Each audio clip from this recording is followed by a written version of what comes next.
ये जो सैंपल पर हम डिस्कस कर रहे हैं ये है 2023 का दिल्ली बोर्ड, जल बोर्ड नहीं है, दिल्ली बोर्ड। ऐसे ही 2024 का भी आएगा और बड़ा अच्छा पेपर ये था, इजी भी था। आप एक एक करके करेंगे तो आपको फटाफट समझ में आएगा।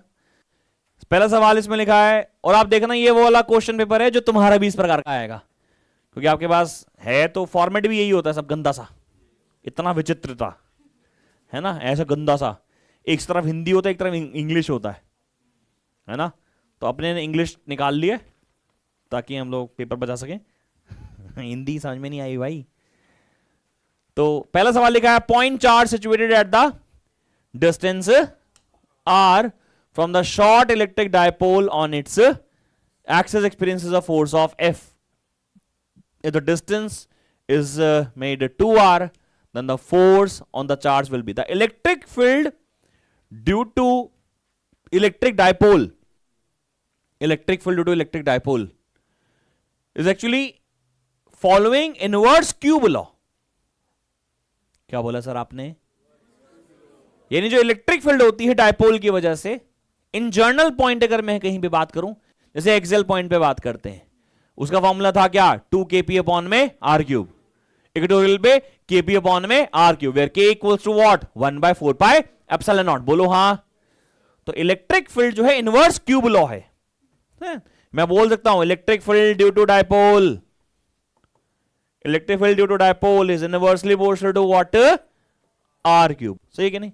whether we are on the axial point or equatorial point or any general point in between, E inverse proportional to r। अब आपने r की जगह 2r कर दिया, आपने r की जगह 2r कर दिया, तो यहां पे ट्वाइस हो गया, यानी 1/8 का आ गया रेशो, यानी आपकी electric field becomes 1/8 times of the initial value.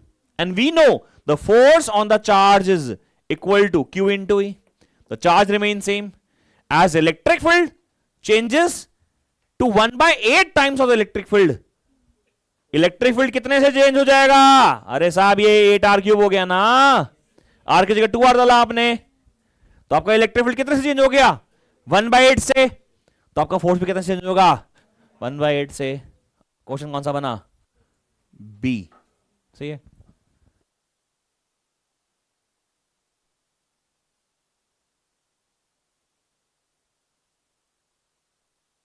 Answer will be what? Option B. अगला सवाल, for a metallic conductor the correct representation of the variation of the resistor R with the temperature T is. Sir resistance और resistivity एक जैसे ही तो कोरिस्पॉन्ड करेंगे। ये resistance का graph है टेम्परेचर के साथ, तो जैसा रेजिस्टिविटी चेंज होगा वैसे ही तो रेजिस्टेंस भी चेंज होगा। इसका मतलब जैसा मेटेलिक कंडक्टर का रोटी ग्राफ हुआ करता था, रोटी ग्राफ कैसे होता था sir? Rho A T A graph ऐसा होता था, तो ये भी ऐसा ही होगा, यानी कि ऑप्शन बोलो सही है क्या? क्या? हाँ ये वाला अलॉय का होगा, है क्या नहीं? ये अलॉय का होगा। ये किसका होगा? ये सेमीकंडक्टर का भी होगा और इलेक्ट्रोलाइट का भी होगा। सही है ना बेटा? अबे बंद करे।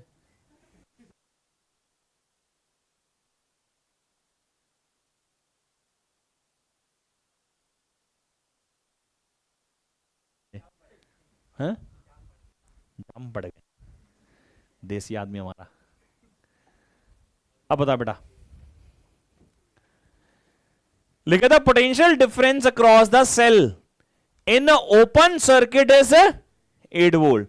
दिस इज द ईएमएफ, है ना? ईएमएफ हो गई है, तो ईएमएफ दे रखी है हमें कितनी? ईएमएफ दे रखी है यहां में 8 volt. It falls to 4 volt when current of 4 ampere is drawn from it. तो जब करंट की वैल्यू आ गई तो ये बन गया टर्मिनल पोटेंशियल डिफरेंस। बोलो तो सही यार। कहता है इंटरनल रेजिस्टेंस बताओ। सिंस एक फॉर्मूला हमने पढ़ा है, V is equals to E minus V is terminal potential difference, 4 equals to 8 minus 4 into R, यानी 4R is equals to 4, R is equals to 1 ohm। Option A B C D, सारे नहीं बे, D।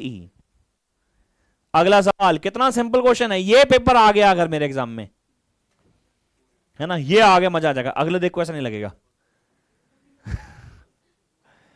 अगला question है, the steady current flows through a metallic wire whose area of cross section A increases continuously from a one end to wire to the another end। सही है क्या? बोलो। तो हमारे पास एक मेटेलिक वायर है जिसका एरिया इंक्रीज कर रहा है, यानी कि non uniform cross sectional area. ऐसी वायर पे क्वेश्चन 2023 में दिख ही रहा है आप लोगों को, मैंने क्वेश्चन कराया भी है क्लास में, बट ये ऑब्जेक्टिव का फॉर्म है, कोई नहीं। इसमें लिखा है from one end to another wire the magnitude of drift velocity of the free electrons is a function of A can be represented. A is a area है यार, ना, क्रॉस सेक्शनल एरिया है। अब ड्रिफ्ट वेलोसिटी का formula I is equal to V ना होता है बच्चों, बोलो। तो वीडी का फॉर्मूला कितना आएगा, आई अपॉन में ई ना होता है बच्चों, बोलो। तो ड्रिफ्ट वेलोसिटी क्या है, इनवर्सली प्रोपोर्शनल टू एरिया, और इनवर्स प्रोपोर्शनल टू एरिया क्या है, ऑप्शन। कितना सिंपल क्वेश्चन है सर, बट हाँ लैंग्वेज पढ़ के इसको समझो, बनाना और फिर उसको एक्सप्लेन करना वो जरूरी है। नहीं ये वाला, हाँ, number electrons per unit volume है, हाँ ये तो कांस्टेंट पैरामीटर है ना, टेम्परेचर कैसे चेंज होगा ना बस बेटा। एन अगर आप याद करो, N is a function of temperature only. जो एन होता है नंबर डेंसिटी, उसका फॉर्मूला होता है N naught E to the power minus E G upon में K B T. It is a function of temperature only. If temperature changes definitely number density will change. It does not mean कि सब per unit volume change हो रहा है, नहीं, N is a function of temperature here. तो N constant है, E constant है, ए आई constant है, ए जो है वेरिएबल है, इसलिए ऑप्शन क्या बनेगा, ऑप्शन ए सही। चल सकते हैं आगे बेटा। कौन सा क्वेश्चन किया हम लोगों ने, 4 नंबर। अगला क्वेश्चन 5, सिंपल क्वेश्चन है बच्चों। अ डायमैग्नेटिक मटेरियल और substance is brought near to the north और south pole of a bar magnet. तो हमें सवाल क्या पूछा गया है, इट विल रिपेल और अट्रैक्ट, और repel by the north, attract by the south, और अट्रैक्ट बाय द नॉर्थ और रिपेल बाय द साउथ। क्या होना चाहिए, diamagnetic material always repels, we know that, because diamagnetic material को जब भी मैग्नेटिक फील्ड में रखते हैं तो क्या होता है, याद करो, मैग्नेटिक फील्ड ऐसे होती है ना। अब ऐसा नहीं कि वो साउथ को अट्रैक्ट या नॉर्थ को रिपेल करती है, वो मैग्नेटिक फील्ड लाइंस को ही रिपेल करती है। तो चाहे नॉर्थ ले आओ सामने, चाहे, यानी कि हमारे केस में इसको होगा repelled by both the poles. अगला जो सवाल बच्चों यहां पे आ रहा है वो आ रहा है क्वेश्चन नंबर 6। सवाल क्या लिखा है बच्चों, इसमें लिखा है there is a circular coil of radius 8 centimetre, 40 turns is rotated about its vertical diameter with an angular speed of 25 pi radian per second in a uniform horizontal magnetic field of 3 × 10⁻² Tesla. The maximum EMF induced in the coil is, okay, we know the formula of a maximum EMF induced because this is E naught, ये होता था NBA omega. Formula याद है क्या, NBA omega. Actual में क्या है कि जब सर्कुलर कॉइल रोटेट करती है ना, तो जो यहाँ पे EMF इंड्यूस होगी वो E is equal to E naught sine omega T आएगी, है ना, E is equal to E naught sine omega T.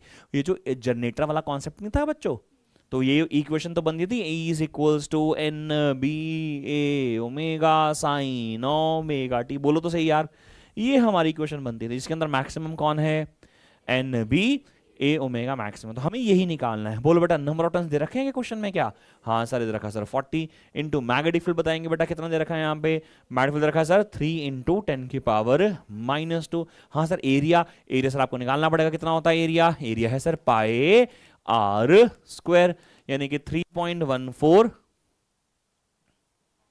नहीं वो ले लेते हैं, पाई ले लेते हैं बिकॉज कटने वाला है ना, तो पाई रहने देते हैं। और आर की वैल्यू कितनी है, आर की वैल्यू है 8 सेंटीमीटर, तो यानी कि 8 का 8 का हो गया 64 और 10⁻⁻4, सही है क्या बेटा। तो कितना हो गया, एरिया की वैल्यू कितनी आ गई, पाई इंटू 64 इंटू 10⁻⁻4। और omega, omega angular speed, guys इसकी यूनिट चेक करो कौन है ये, तो भैया ये स्पीड ही है। कई बार फ्रीक्वेंसी दे रखी होती है, बोल रखा होता है क्या, एंगुलर स्पीड बोल देता है, बट क्या देता है हमें, फिर उसकी यूनिट दे रखी होती है आरपीएस, रिवॉल्यूशन पर सेकंड। तो फिर उससे फ्रीक्वेंसी से क्या बदलना पड़ेगा पहले, नहीं समझ में आया सर। कई बार क्या होता है वो स्पीड बोल देता है लेकिन देता क्या है, एफ दे देता है, बोलता है एंगुलर स्पीड यूनिट लिख रखी होती है उसकी आरपीएस, तो आरपीएस तो रिवॉल्यूशन पर सेकंड होता है, तो फिर उससे फ्रीक्वेंसी से क्या निकालना पड़ता है हमें, ओमेगा। नहीं समझ में आ रहा क्या सर, तो सर ओमेगा की वैल्यू कितने रखे सीधा 25 पाई से पाई कट जाएगा, ठीक है क्या। 25 चौका 100, 1000 हो गया। 1000 से 10 के पावर -1, 10 के पावर -3, सही है क्या। क्या बचा 64 और 3 192, सही है। तो 0.19 आंसर आ गया। सही है यार, हंस क्यों रहे हो बे। 0.19 आंसर आ गया ना, 192 10 3। नहीं समझ में आया क्या सर। चलो जी अगला सवाल।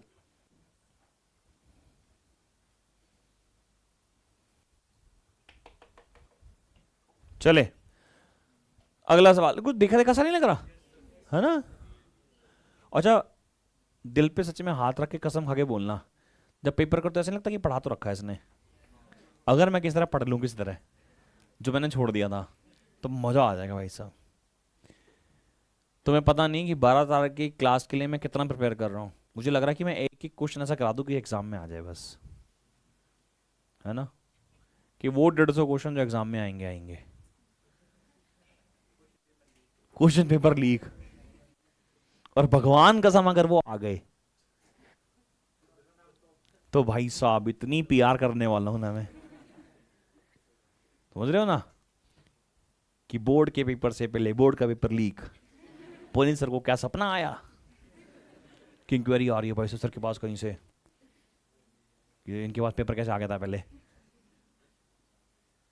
चले, figure shows a rectangular conductor PSRQ in which movable arm PQ and has resistance R and resistance of PSRQ is negligible। तो भैया ये PSRQ हमारा पूरा सेटअप है। The magnitude of EMF induced when PQ is moved with velocity V does not depend upon। Sir EMF का formula BLV होता था, याद करो, है ना। तो it does depends upon magnitude, does not हमें बताना है कि किस पे डिपेंड नहीं करो। डज नॉट डिपेंड अपॉन, हाँ भाई मैग्नेटिक पे करता है, हाँ करता है साहब। रेजिस्टेंस पे तो करंट करता है। वेलोसिटी पे करता है, हाँ करता है। लेंथ पे करता है। क्या सिंपल क्वेश्चन है, फॉर्मूला बेस्ड। सर ऐसे क्वेश्चन बोर्ड में आते हैं क्या। हाँ रखा है, पिछले साल का पेपर है ये। थोड़ा सा इस्तेमाल तो करना पड़ेगा दिमाग। घुटने में दर्द हो सकता है बट फिर भी चलता है। ये कितना सिंपल क्वेश्चन है बताओ। In the process of charging a capacitor the current produced between the plates of capacitor this is called as what type of current, displacement current. और फिर मैं वही लाइन बोलने वाला हूं कि मैंने यूट्यूब पे बहुत अच्छा एक लेक्चर पढ़ा रखा है। हाँ 2 लेक्चर्स हैं ईएमएफ के, वो अगले साल भी मैं वही देने वाला हूं क्योंकि मैं नहीं पढ़ाने वाला, मैंने बहुत अच्छा पढ़ा रखा है। हैं हाँ मतलब हमेशा रहेंगे वो। तो सर उसमें मैंने पढ़ा रखा है डिस्प्लेसमेंट करंट का फॉर्मूला, आईडी का फॉर्मूला सबको पता है, epsilon naught D phi E by dt, epsilon naught D phi by dt displacement current, है ना। This is displacement current, they are asking for the displacement current. अच्छा guys, अगर मुझसे वो पूछ ले what is the expression for the conductional current which is flowing in the wire, answer is same. बोलो ना सेम होगा क्या। बिकॉज आपको याद है कि जब आपने कैपेसिटर की चार्जिंग करी थी तो जितना करंट यहां वायर में था उतना ही करंट इस कैपेसिटर की प्लेट्स के बीच में भी था। डिस्प्लेसमेंट करंट और कंडक्शनल करंट दोनों सेम होते हैं। इसका एक नाम दिया था कॉन्सेप्ट ऑफ कॉन्टिन्यूटी, हमने पढ़ा था शायद, हमें याद है ना। पढ़ा है कि नहीं पढ़ा, पढ़ा। चलो अगला सवाल है for a concave mirror the focal length f the minimum distance between the object and its real image. Sir ये क्वेश्चन जो है ना सैंपल पेपर का है, तुम्हें याद हो तो सीबीएसई सैंपल पेपर 2022 का क्वेश्चन है ये, और 23 के पेपर में क्वेश्चन आया हुआ है।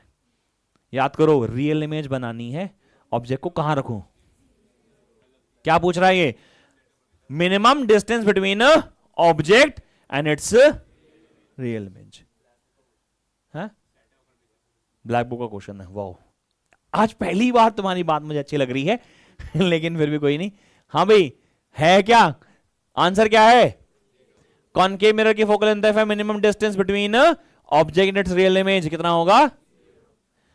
Question number 10, radius of nth orbit in a Bohr's model is proportional to, because R N is directly is equal to n square of r0। याद है क्या, कब पढ़ाया ये? अरे मॉडर्न फिजिक्स नहीं सालो, अभी पिछले सैंपल पेपर में कराया अबे, करा सर। इसका मतलब पेपर तो इजी आता है उस बच्चे के लिए जिसने पढ़ रखा है, ठीक है ना भाई। देखो सैंपल पेपर की क्लास में ना वो बच्चा सक्सीड कर पाता है या सर्वाइव कर पाता है जो रेगुलर पढ़ रखा होता है। इसलिए बोलते हैं पहला जो लेवल है वो बुकलेट सी है। बुकलेट पढ़ा होगा तो पता चल जाएगा कि हाँ सर ये मसौदा है, जो है ये जो है कंटेंट है। उसके बाद उस पर सवाल कैसे पूछे जाएंगे वो आगे की जर्नी है, ठीक है ना। बट फिर भी मैं कोशिश करूंगा कि आपको 12 की क्लास में कुछ ऐसा सिखा दूं जो तुम याद करो। 35 नंबर का paper leak. Hydrogen atom initially in the ground state, ठीक है जी, absorbs a photon with it excites from to n equals to, भाई 5वें लेवल पे चला गया। द वेवलेंथ ऑफ फोटोन ऐसा है कि जो ग्राउंड स्टेट में था वो -13.6 इलेक्ट्रॉन वोल्ट का था, और 5वें ऑर्बिट में गया अगर 5th ऑर्बिट में, तो 5th ऑर्बिट में एनर्जी कितनी होती है 0.8। भाई निकाल लेते हैं ना, En का formula -13.6 divide by n square electron volt होता है। n की वैल्यू अगर हमने 5 निकाली तो E5 की वैल्यू आ गई -13.6 डिवाइड बाय 25। बोलो तो 13.6 डिवाइड बाय 25 यह आ गया 0.54, 0.8 नहीं 0.54 आएगी, ठीक है सॉरी 0.54, सही है 0.54, यानी वो चला गया यहां पे -0.54 पे। अब इलेक्ट्रॉन अगर यहां से यहां जंप किया, इलेक्ट्रॉन कहां से कहां जंप किया, यहां से यहां जंप किया, तो मुझे पता है कि उसने कितनी एनर्जी दी होगी, इन दोनों के डिफरेंस की एनर्जी मिलेगी। मतलब जो एनर्जी आई है, energy of incident photon, energy of incident photon, तो एनर्जी ऑफ इंसिडेंट फोटोन कितनी आएगी, वो आ जाएगी -5.4 प्लस 13.6। पहले बताओ ये बात समझ में आई है मेरी क्या? लॉजिक क्या पढ़ा रहा हूं मैं? पढ़ा रहा हूं कि भाई ट्रांजिशन यहां से यहां हुआ, ट्रांजिशन यहां से यहां तभी तो हो सकता है जब आपने उसको इतनी एनर्जी दे दी हो जितना इनका डिफरेंस है। नहीं समझ में आया भाई? कोई इलेक्ट्रॉन यहां से लेके यहां जंप क्यों करेगा? क्योंकि उस पास इतनी एनर्जी आ जाए कि वो एनर्जी मिलती है वो किस पे पहुंच जाए, -5.4 पे। तो 13.6, हाँ 0.54 तो लिखा है यार, 0.54 लिखा है बेटा, हम 0.54 तो लिखा है। क्या बात कर रहे हो तुम? दिखा नहीं होगा तो कितना आ गया 13.06 इलेक्ट्रॉन वोल्ट, यानी कितनी एनर्जी लेके आ रहा है? एनर्जी ऑफ फोटोन कौन सा है? इतना है। अब अगर एनर्जी ऑफ फोटोन, अगर energy of incident photon, energy of incident photon कितना है बेटा 13.06 इलेक्ट्रॉन वोल्ट है। देयरफॉर वेवलेंथ का फॉर्मूला क्या आ जाएगा? वेवलेंथ ऑफ इंसिडेंट फोटोन, ये हो जाएगा sir, wavelength of incident photon हो जाता है E = sc/λ होता है। लेकिन हम तो ये फॉर्मूला यूज करने नहीं वाले, हम तो यूज करने वाले हैं ये वाला फॉर्मूला। अच्छा आंसर नैनोमीटर में है सारे, तो हम लोग 1240 ले रहे हैं, बोलो ना, और ये आंसर ईवी में। तो लैम्डा इन नैनोमीटर का फॉर्मूला क्या आ जाएगा? यह आ जाएगा 1240 divide by energy in electron volt, और एनर्जी इन इलेक्ट्रॉन वोल्ट कितनी है 13.06। बोलो यार 13.06। अच्छा सुनो, ये ऐसे लिख के मत आना, ठीक है ना, वो तो तुम समझिए ना। वैसे ना मैं आपको बताऊं कि वैसे ऐसे लिख दोगे ना तो कोई टीचर काटना तो नहीं चाहिए, क्योंकि 2017 में या 18 में ना सैंपल पेपर में लिख कर आ गई है वैल्यू। अब फिर भी टीचर हैं, एतराज कर सकते हैं। अरे मैं कह रहा हूँ MCQ के अलावा अगर कभी ऐसे आ जाए तो, हाँ तुम्हारा तो लेवल अलग है बेटा। तो आंसर आ गया 94.94। मुझे इतनी खुशी हुई कि तुमने कहा कि हमें सिखाया, तुम्हें याद है, इसका मतलब तो आंसर हो जाएगा इसका ऑप्शन डी। बट मैं कह रहा हूँ एग्जाम में कभी आ जाए लिखने के लिए, MCQ में तो लिखना नहीं खैर, बट कभी आ जाए तो ऐसे लिख के मत आना, ठीक है ना। वैसे तो टीचर एक्सेप्ट कर लेते हैं, ऐसी बात नहीं है, बट फिर भी दोबारा बोलिए, फिर क्या कर देते? नहीं, ये वाले फॉर्मूले के लिए बेटा, इसके लिए, इसके लिए ये तो एज इट इज रहने दो, इस तो कोई है ही नहीं। इस वाले के अंदर ये 1240 वाला फॉर्मूला मत लिखो, वो पूरा लिखो, सी की एच की वैल्यू, सी की वैल्यू, पर नीचे वो इलेक्ट्रॉन वोल्ट में कन्वर्ट करके पूरा दिखाओ, इलेक्ट्रॉन वोल्ट से जूल में, तो फिर थोड़ा सा लंबा हो जाता है, बट लिखना है, सॉल्व तो ऐसे ही करना आपको, सॉल्व तो ऐसे ही करोगे। ओके, कौन सा क्वेश्चन किया हम लोगों ने? 11। एमसीक्यूज कंप्लीट करेंगे सबसे पहले सारे, ठीक है ना? चलो फटाफट अगला part, question number 12। The mass density in the nucleus of mass number is, depend करती है mass density, mass density independent होती है ना, तो बोलो mass density same for, mass density is same for all the nucleus और all the elements of the periodic table, सबकी mass density क्या होती है? सेम होती है, तो सेम है, ठीक है ना? हाँ, रेडियस डिपेंड करता है मास नंबर के, जो हमने पढ़ा था R is equals to R naught A to the power 1/3। अगला बेटा सिंपल क्वेश्चन है, हमने एक एसी सोर्स लगाया in the series with a PN junction diode and a load, the correct option is, भैया एक लगाया, एक लगाया, एक डायोड लगाया, एक, यानी हाफ वेव रेक्टिफायर, और हाफ वेव रेक्टिफायर है तो कैसा आएगा आउटपुट? नहीं होगा हाफ वेव। चलो इस पे एक बात बता दूं मैं आप लोगों को, जब आप इनपुट देते हो रेक्टिफायर को, तो मान लो हाफ रेक्टिफायर को इनपुट दिया, तो आपका जो इनपुट दिया मान लो उस सोर्स की फ्रीक्वेंसी एफ है, तो जो आउटपुट है उसकी फ्रीक्वेंसी भी एफ ही रहेगी, समझे क्या? जैसे कि मान लीजिए आपके पास ये हाफ वेव रेक्टिफायर है, आपने ऐसे ये इनपुट दिया, ठीक है, आपको पता है आपका इनपुट ऐसा आ जाएगा, तो अगर इसकी फ्रीक्वेंसी 50 हर्ट्ज है तो इसकी फ्रीक्वेंसी भी 50 हर्ट्ज रहेगी।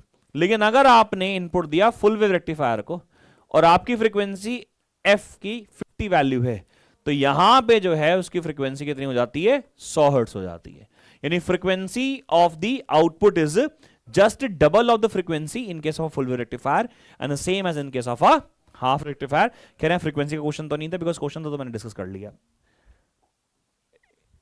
अगला क्वेश्चन पढ़िए, an intrinsic semiconductor is doped with a trivalent impurity, तो when it is impured with a trivalent impurity definitely will form what? P type semiconductor. तो वो कह रहा है कि रेजिस्टेंस बढ़ेगी क्या? ये रेजिस्टेंस थोड़ी ना बढ़ेगी, ये तो कंडक्टिविटी बढ़ रही है, रेजिस्टेंस कम हो रही है, गलत है। इट बिकम्स पी टाइप, ये सही लग रहा है। There will be more free electrons than holes, नहीं, more holes than electrons, the dopant atom becomes donor atom.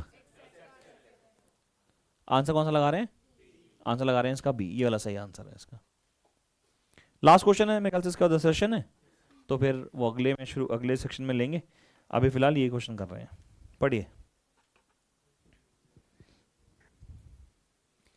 The energy band diagram of a N type silicon, the gap between the bottom of the conduction band EC and the donor energy level ED is at the order of। अब एक बात बताओ, ये semiconductor है, इसके अंदर एक donor energy level बनता है, किसके अंदर? एन टाइप में। डोनर में ऐसा बनता था, याद करो, लाइज जस्ट कितना नीचे, और याद करो अगर ये पी टाइप सेमीकंडक्टर होता यहां क्या बनता? एक्सेप्टर। ये कौन है? मेरा डोनर है। यह क्या बनता? जस्ट अबव दी, तो फिर आंसर आ जाएगा डी। सही है क्या? चलिए,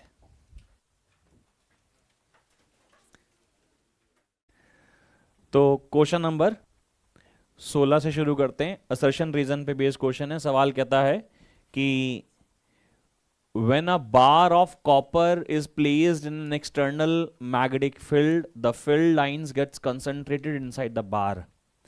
बार का मतलब एक रॉड ही तो है, तो जब एक रॉड को मैग्नेटिक फील्ड में रखा, तो वो जो रॉड है उसमें से मैग्नेटिक लाइंस कितनी पास करी, कितनी नहीं करी, ये डिपेंड करता है किस पे, कि वो कौन से प्रकार का मटेरियल है।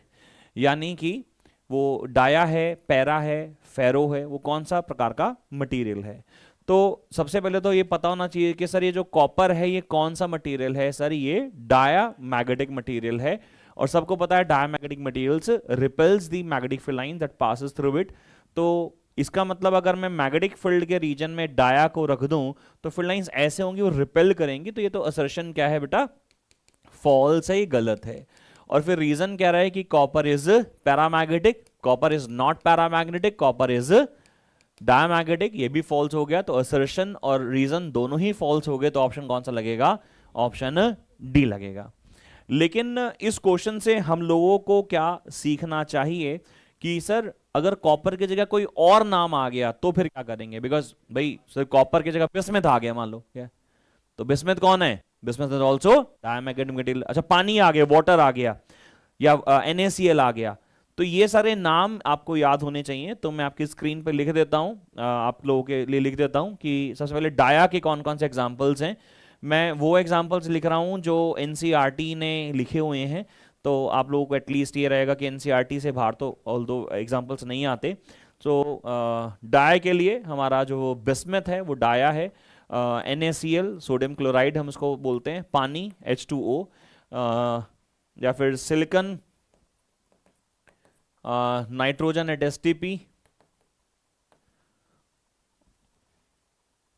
कॉपर तो हमने बता ही दिया है, और एक Pb, भाई Pb मतलब लेड है ना, लेड भी एग्जाम्पल एक हो सकता है। तो ये आपको नाम पता होने चाहिए, ठीक है ना। चलें ओके, पैरा की बात कर लेते हैं। तो पैरा में aluminium, sodium and calcium, oxygen, मैं पूरे नाम नहीं लिख रहा, सिंबल लिख रहा हूँ, समझ में आ रहा है, ठीक है ना। एंड कॉपर क्लोराइड भी है, ये भी एग्जाम्पल है इसका। फेरो की बात करें तो आयरन, निकल, कोबाल्ट, कोबाल्ट को सी भी क्या लिखते हो, CO है ना, तो कोबाल्ट चलो पूरा लिख लेते हैं। एक एग्जांपल मुझे और याद आ रहा है, let me check the NCERT।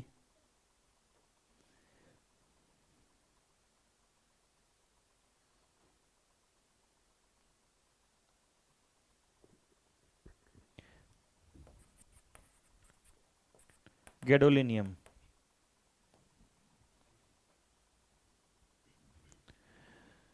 तो ये मटेरियल्स हैं जिनके नाम आपको पता होने चाहिए, बिकॉज एग्जामिनर क्वेश्चन बदल सकता है ना, कि आपको बोल देगा कि साहब बिस्मथ डाला, तो पता ही नहीं बिस्मथ कौन है।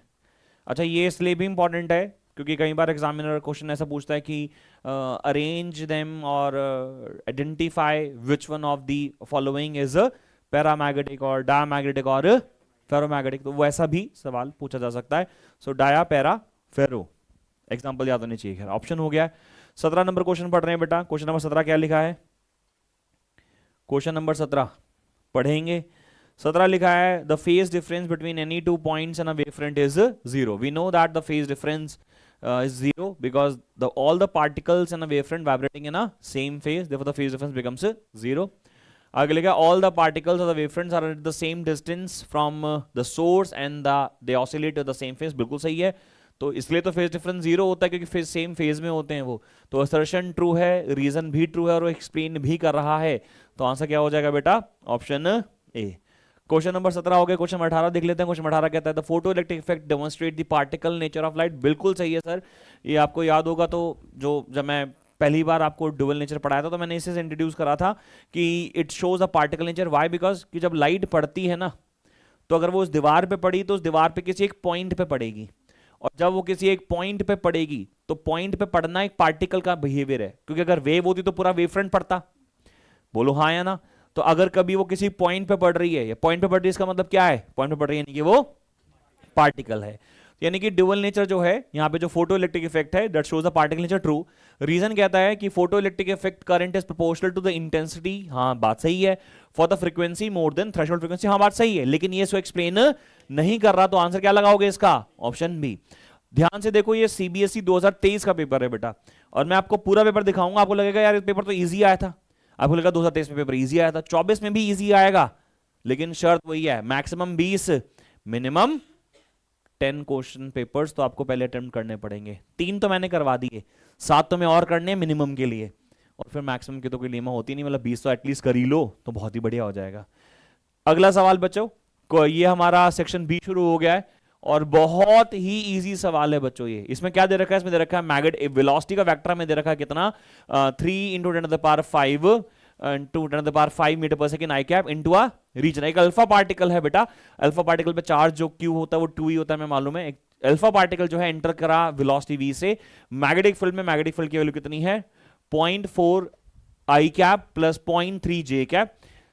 बोलता है calculate the acceleration of the particle in the region I J cap are along the X axis and so on so on so on, ठीक है। और यहां पे एक वैल्यू दे रखी है, आप देखो किसकी है, charge to the mass q by m की वैल्यू याद ही कर रखी है हमने। q बाय m तो हमें इलेक्ट्रॉन के लिए भी याद होना चाहिए, और जैसे इलेक्ट्रॉन के लिए क्या वैल्यू याद कर रखी है 1.7 10⁻11 coulomb per kilogram. Charge to the mass की वैल्यूज याद होनी चाहिए, है ना। ऐसे प्रोटॉन की भी याद करो, अल्फा पार्टिकल की उन्होंने दे रखी है।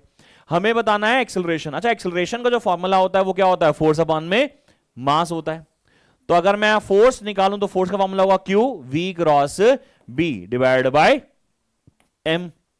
कितना हो गया, Q बाय M की वैल्यू कितनी है, Q बाय M की वैल्यू में दे रखी है 4.8 इंटू 10⁻7। नाउ V वेक्टर कितना है बेटा, V वेक्टर है 3 इंटू 10⁵ आई कैप क्रॉस B कितना है बेटा, B है, जरा ध्यान से देखो, B है 0.4 I cap plus 0.3 J cap. बोलो हाँ या ना, ये है कि नहीं।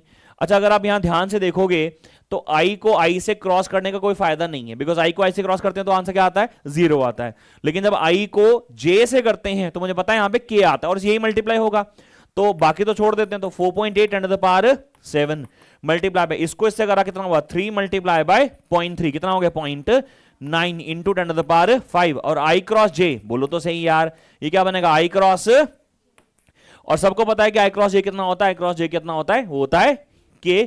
सो कितना आ गया बेटा, ये आ गया 4.5 इंटू 10⁻7 और 5 12 गुणा 0.9 और I क्रॉस J कितना आ गया, K आ गया। सही है क्या, इसे मल्टीप्लाई कर लेते हैं तो आंसर आता है 4.32, कितना आ गया 4.32 10⁻12 K कैप। अच्छा, ब्लूप्रिंट में ना साफ लिखा हुआ है, अगर आप K कैप लिखना भूल गए तो आधा नंबर काट लो, बिकॉज वेक्टर डायरेक्शन तो चाहिए ना बेटा।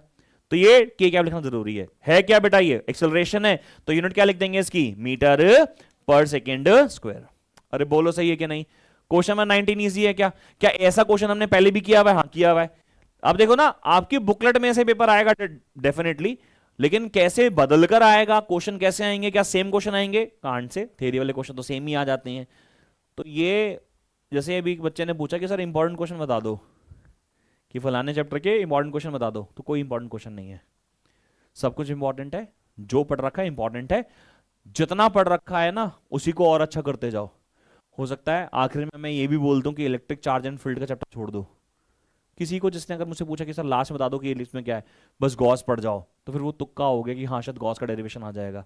लेकिन ऐसा कहना कि फलानी चीज इंपॉर्टेंट है और वो लेस इंपॉर्टेंट है, थोड़ा रिस्की हो जाता है। चलो अगला सवाल कर लें बेटा।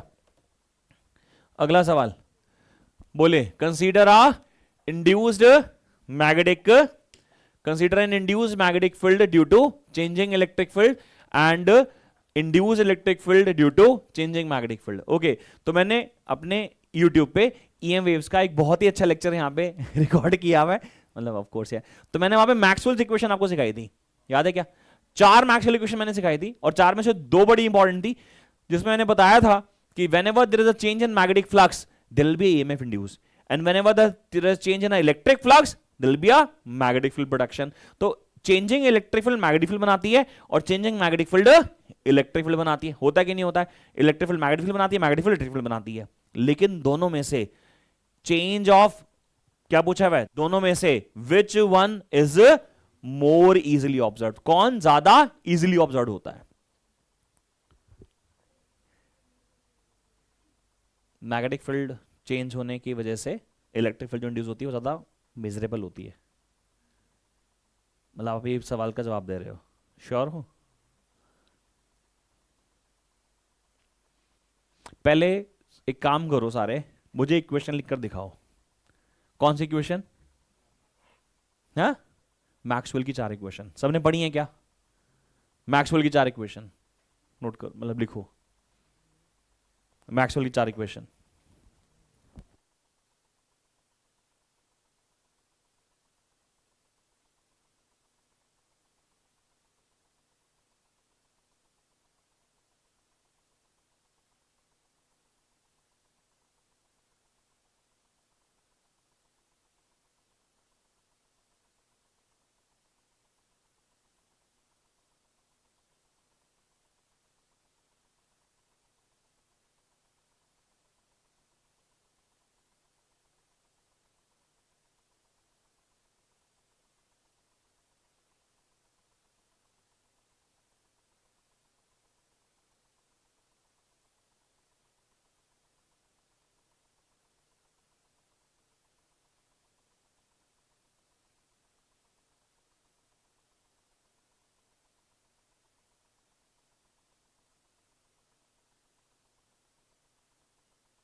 याद ही नहीं है ना? नहीं याद है ना? लिख लिया? यार इस ऐसे कैसे काम चलेगा यार? तुमने लेक्चर, अब देखो मैं इसलिए तो बोल रहा हूं पेपर पढ़ो। अभी दिमाग में आ गया ना कि क्या लिखना है, तो कहां जाके रिवाइज करना है? अरे बार बार यूट्यूब पर चले जाएंगे तो पढ़ेंगे कैसे? मॉड्यूल में लिख, तुमने नोट कर लिए होंगे ना, वो मैक्सवेल इक्वेशन लिखी होंगी ना। मैक्सवेल इक्वेशन में जो एम्पियर सर्किटल लॉ है, जरा वो बताएं। मैग्नेटिक के अंदर एम्पियर सर्किटल लॉ याद है किसी को? क्या था? Integral B dot D L is equal to mu naught I C plus modified. ये थी मैक्सवेल की इक्वेशन। कितना आ गया? Mu naught I C plus epsilon naught D phi E by, याद आ रहा है क्या?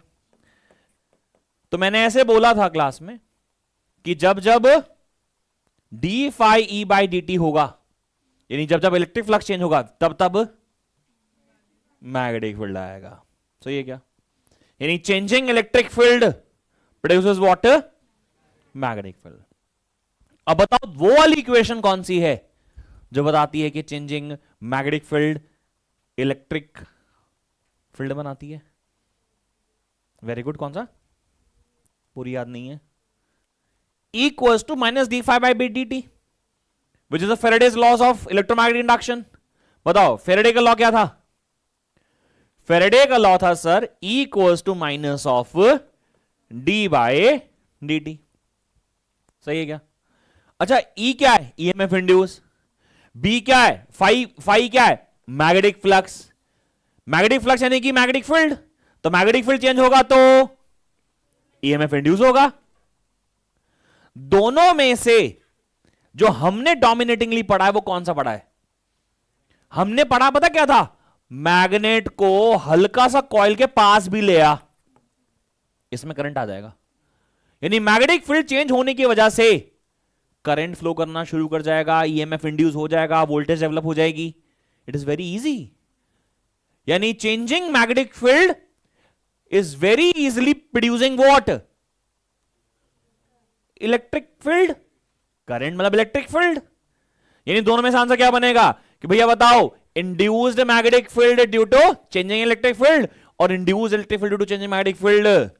Induced electric field due to it is more easier. बोलो बोलो जल्दी बोलो।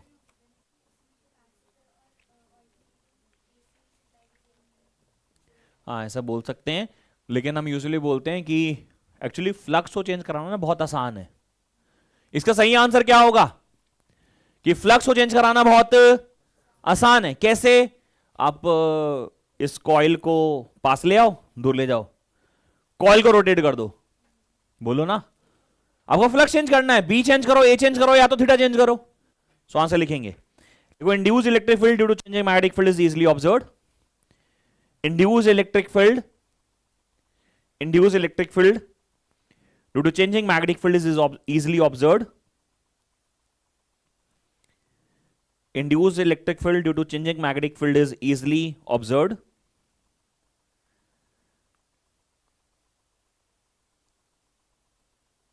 देखो, as the changing magnetic field can be produced, as the changing magnetic field can be easily produced, as the changing magnetic field can be easily produced by various ways like rotating or moving the coil,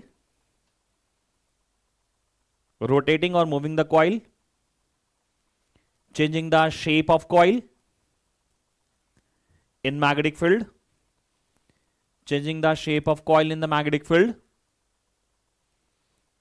and or bringing bar magnet near a coil,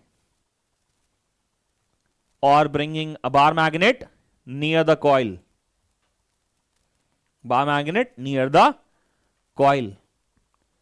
easy है। इसलिए induce electric field बनाई जा सकती है by changing magnetic field. Question number 21 लिखा है, using Huygens principle draw a ray diagram showing the propagation of a plane wave front at a plane surface separating two media, also verify Snell's law. अच्छा, rare से denser या denser से rare, कोई भी। आपको याद है जब हम लोग ये टॉपिक पढ़ रहे थे तो पीछे शायद एक सैंपल पेपर में ऐसी बात हुई थी कि भैया डेंसर से रेयर लेके जाओ। तो आपको जो इजी लगता है, कौन सा इजी लगता है? रेयर से डेंसर ना। तो ये 1 मीडियम है 2 मीडियम, बताया था क्या? Rare medium is always 1, denser medium is always 2। तो रे ऑफ लाइट एंटर करी, एंगल ऑफ इंसिडेंस आई है ऐसे, और ये ऐसे गया, और ये ऐसे गया, और ये हमारा रिफ्रैक्टेड वेव फ्रंट बन गया। ये इंसिडेंट वेव फ्रंट, ये रिफ्रैक्टेड वेव फ्रंट, ये एंगल आई था, यहां आर था तो ये एंगल आर था, यहां साइन आई लगाया, यहां साइन आर लगाया, साइन आर अपॉन में साइन आई, म्यू बन गया था, स्नेल्स लॉ प्रूव हो गया था। अब आप रेयर से डेंसर वाला करके आओ, चाहे एक ही बात है, डेरिवेशन जो तुम्हें इजी लगती है वो कराओ, बताया हुआ नहीं इन्होंने। क्योंकि दूसरा पार्ट क्या कहता है और में, why is the reflecting telescope preferred over refracting telescope, justify your answer. वैसे इन दोनों ऑप्शन में से ये तो बेहतर है करना। आप देखो, तो ये चॉइस भी बनाना बड़ा जरूरी है ना कि कौन सा करना है, क्योंकि देखो इसमें डायग्राम बनाना पड़ेगा, डायग्राम जल्दी बनेगा नहीं, कभी देखोगे डायग्राम बन रहा है तो इस पे 90 डिग्री नहीं दिखाई दे रहा कि सर ने तो कहा था कि रेज और वेव फ्रंट हमेशा परपेंडिकुलर दिखने चाहिए, वो ऐसा दिखेगा नहीं, तो मुश्किल बनेगी। इसलिए दोनों में से ये बेहतर है, क्योंकि इसमें से थियरी लिखनी है कि भैया रिफ्लेक्टिंग टाइप टेलीस्कोप रिफ्रैक्टिंग के ऊपर प्रेफरेबल क्यों है। तो पता था, रिजॉल्विंग पावर ज्यादा, मैग्नीफाइंग पावर ज्यादा, इजी टू हैंडल ज्यादा, अब्रेशंस नहीं है किसी भी प्रकार की, है ना। तो एक दो पॉइंट लिख लो शॉर्ट में, याद रहेगा, है ना। No chromatic aberration, no spherical aberration, high resolving power,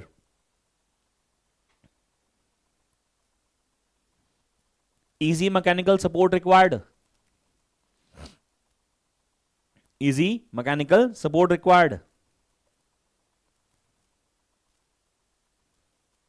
and brighter images formed,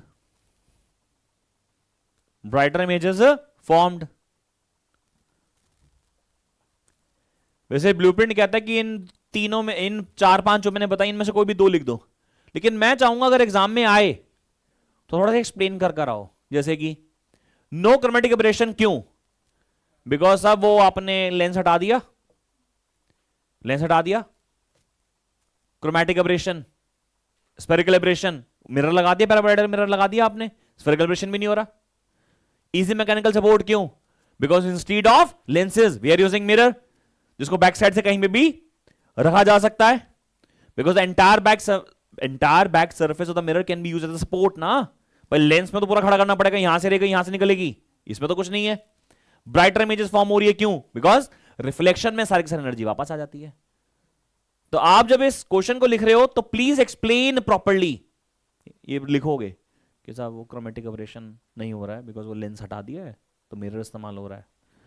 फिर वो स्फेरिकल एब्रेशन में नहीं हो रहा बिकॉज पैराबोलाइडल मिरर यूज कर रहे हैं, मिरर यूज नहीं कर रहे, सिर्फ पैराबोलाइडल मिरर यूज कर रहे हैं।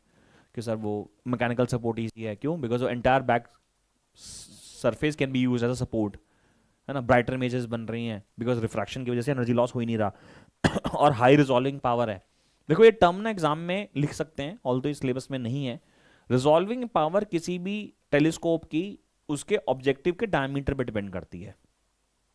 जैसे मान लीजिए आपके पास कोई टेलीस्कोप है, एस्ट्रोनॉमिकली है, यानी कि ये जो रिफ्रैक्टिंग टाइप वाला है दोनों लेंसेज ही हैं। अगर आपको रिजॉल्विंग पावर बढ़ानी है ना तो अपने ऑब्जेक्टिव के डायमीटर को बढ़ा कर दो, रिजॉल्विंग पावर बढ़ जाएगी। लेकिन चूंकि हम बहुत ज्यादा रिजॉल्विंग पावर बढ़ाना चाहते हैं इसलिए हमने कहा कि बहुत ज्यादा बड़े डायमीटर के ऑब्जेक्टिव लेंस का इस्तेमाल नहीं कर सकते। तो फिर क्या किया जाए? तो फिर हमने कहा कि साहब उसको हटा के उसकी जगह मिरर लगा लो बड़े डायमीटर का। अब मेरी बात समझ में आ रही है क्या? हाउ यू राइटिंग, 2 मार्क का क्वेश्चन है, 2 आंसर लिखने चाहिए इसमें, लेकिन 2 अच्छे से लिख दो, नहीं तो चारों लिख दो, डिपेंड करता है ना। वैसे तो ऐसे क्वेश्चंस में जैसे ये 2 नंबर क्वेश्चन है तो दो ऑप्शंस, दो रीजनिंग बहुत है, बट उसको एक्सप्लेन करना बेहतर होगा। तो जैसे ब्लूप्रिंट मेरे सामने रखा हुआ है तो उसमें लिखा हुआ है NE2, यानी कि कोई भी 2 एक्सप्लेन कर सकते हैं क्योंकि बहुत ज्यादा भी नहीं लिखना होता।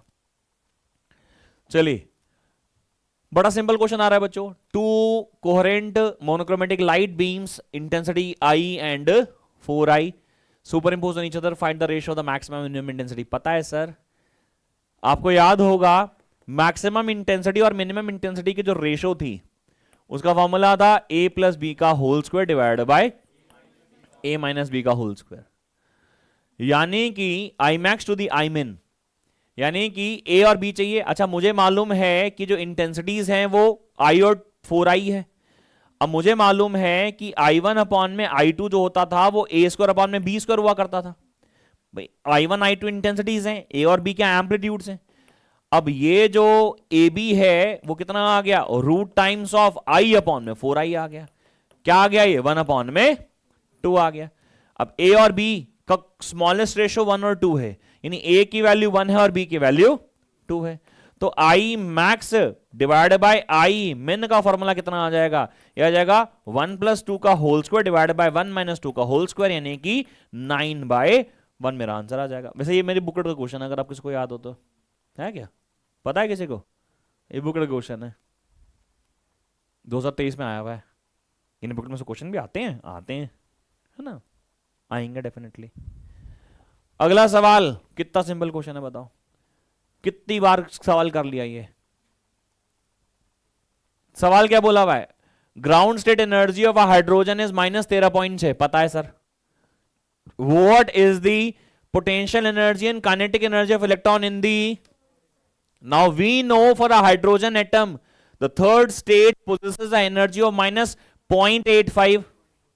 बोलो तो सही भाई, एनर्जी का फॉर्मूला क्या होता है? -13.6 अपॉन में n square electron volt, for n is equals to कौन सा?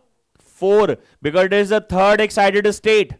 तो कितना आ जाएगा एनर्जी की वैल्यू? E4 की वैल्यू आएगी -0.85 इलेक्ट्रॉन वोल्ट। नौ पहला पार्ट पोटेंशियल एनर्जी पूछ रहा है बेटा, वो हम लोगों ने डेरिवेशंस भी करी थी और हमने रिजल्ट भी याद किए थे कि kinetic energy is negative total energy and potential energy is twice of total energy. यानी कि ये पहला आंसर कितना आ जाएगा? 2 टाइम्स ऑफ 0.85, और ये कितना आ जाएगा? Minus of -0.85। बोलो तो सही, माइनस इधर लगा के इधर लगा देता हूं ना, सही है। कितना आ गया? ये आ गया +0.85, और ये कितना आ जाएगा? 1.7। नेगेटिव का साइन आएगा कि नहीं आएगा? बोलो, चलें आगे।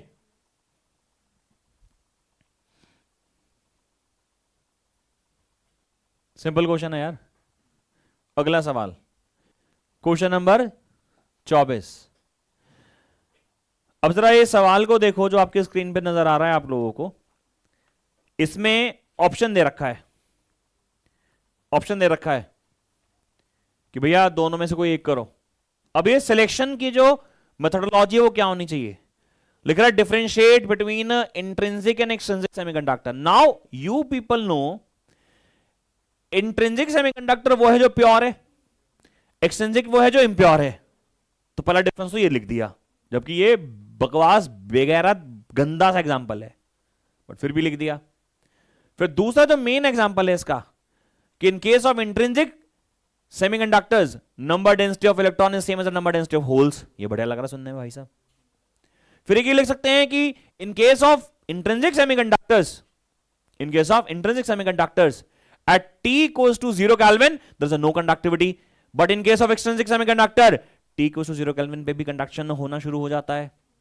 फिर एक ये भी लिख सकते हैं कि in case of intrinsic semiconductor there is a no forbidden energy level in the energy gap, but in case of extrinsic semiconductor there is a forbidden energy gaps, this can be referred as donor energy level or acceptor energy level. Donor lies just below the conduction band and acceptor lies just above the।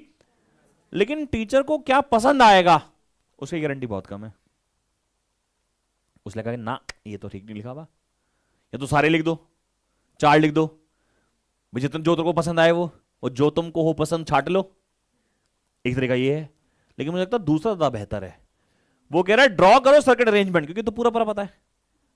अगर PN junction diode का वीए characteristic draw करने के लिए forward biasing और reverse biasing में diagram draw करना है तो बच्चों क्या करना है कि साहब एक डायोड बनाना है सबसे पहले। तो नहीं, डायोड ऐसे नहीं, डायोड ऐसे बनाना है सबसे पहले। तो उसके बाद यहां पे आपको फॉरवर्ड बाइसिंग दिखानी है तो आपने दिखा दिया ये। अब चूंकि आपको करंट मेजर करना है तो आपको क्या लगाना पड़ेगा, मिली एमीटर, और आपको इसके क्रॉस की वोल्टेज मेजर करनी है, फॉरवर्ड बाइस वोल्टेज, ये वोल्ट मीटर हो गया। सही है क्या? और इसे वेरिएबल दिखा दो, बिकॉज आपको उसको बार बार बदलना होता है। बोलो तो सही, ये बन गया आपका डायग्राम। अच्छा, अगर आपको रिवर्स बायस में दिखाना है तो क्या करना, कुछ ही नहीं करना सर, सारा डायग्राम क्या हो गया, बस उल्टा हो गया। लेकिन जो नीचे वाली बैटरी है उसको थोड़ा सा बड़ा दिखा देना, उससे क्या फायदा होगा सर, वो रिवर्स बाइसिंग में ना वोल्टेज ज्यादा होती है काफी। याद करो यार, फॉरवर्ड बाइसिंग में नी वोल्टेज आती थी 0.7 पे, जबकि रिवर्स बाइस में वही जीनर ब्रेकडाउन आता था 85 वोल्ट पे, 90 वोल्ट पे। याद है क्या? अच्छा, चूंकि ये बात कर रहा है सिलिकॉन डायोड की, तो जब आप इसका ग्राफ भी बनाने वाले हो, हाँ यहाँ माइक्रो एम्पियर आएगा, ध्यान रखना, ठीक है ना। तो जब आप इसका ग्राफ भी बनाने वाले हो तो ग्राफ में इनकी वैल्यूज याद है गाइस, वैल्यू जैसे कि 0.7 आ गए फॉर एग्जांपल, तो आपको पता है यहाँ शूटिंग दिखानी है। जब यहाँ पे आप करंट बना रहे हो तो ये बोल दिया फॉरवर्ड करंट, है ना, फॉरवर्ड करंट यूनिट क्या है इसकी, मिली एम्पियर। और ये क्या है बेटा, रिवर्स बाइस करंट, हाँ, और ये किसमें आएगा, माइक्रो एम्पियर में। यहां पे आपने वोल्टेज दिखा रखी है और शायद 80 से लेकर 90 के बीच में आपने जीनर शो किया था एनसीईआरटी में। बोलो तो सही यार, आप इसकी लेबलिंग जरूर दिखाओ। और जब भी ग्राफ बनाओ तो यहां पे मिली एम्पियर, यहां पे माइक्रो एम्पियर, यहां पे वोल्ट, ये सब मेंशन करो। जैसे यहां पे क्या करोगे, फॉरवर्ड बाइस वोल्टेज, ये क्या हो गया, फॉरवर्ड बाइस वोल्टेज, ये क्या होगा, रिवर्स बाइस वोल्टेज। मुझे लगता है इसमें नंबर काटने के चांसेस कम हो जाते हैं अगर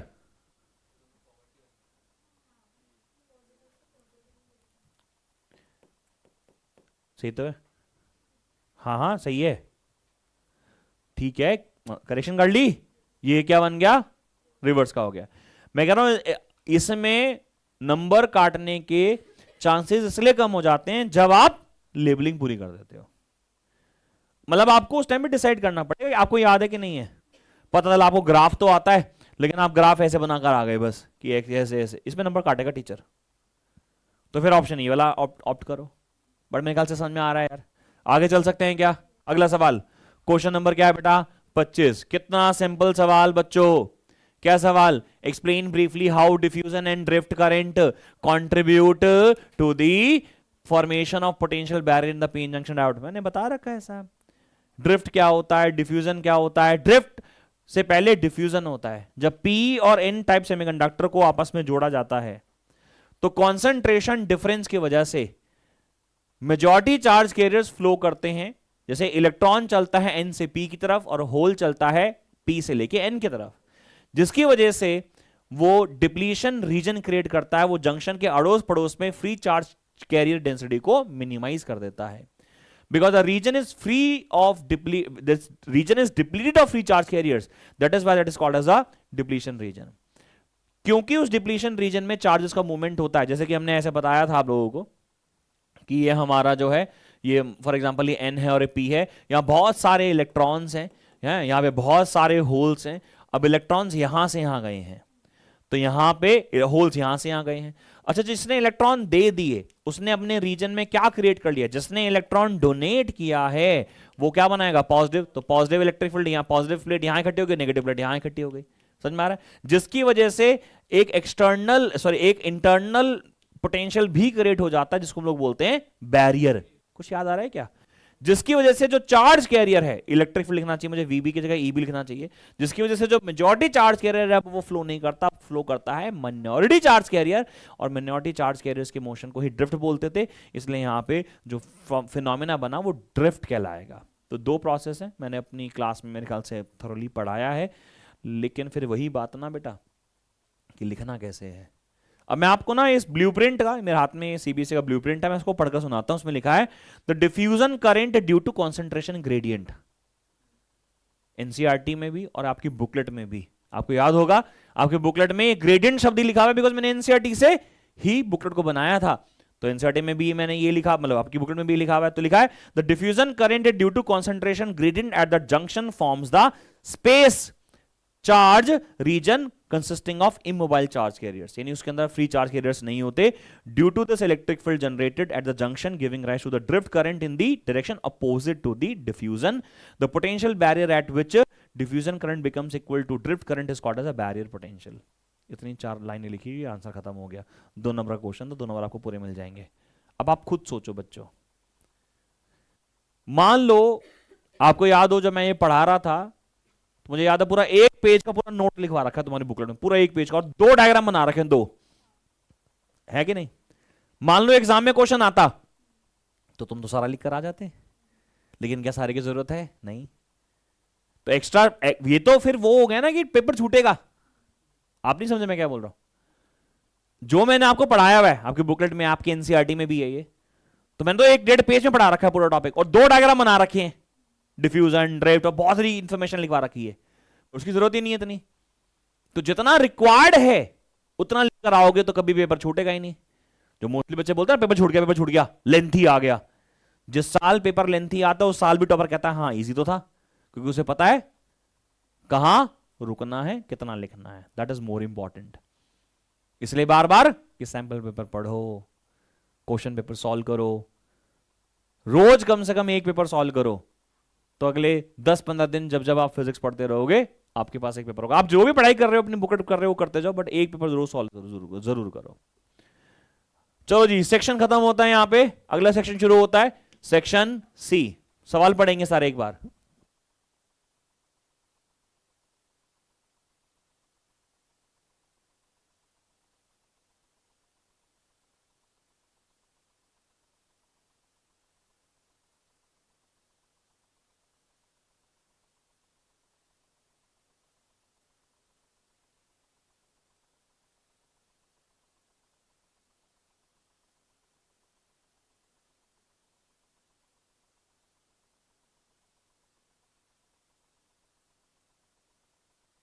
जी बच्चों,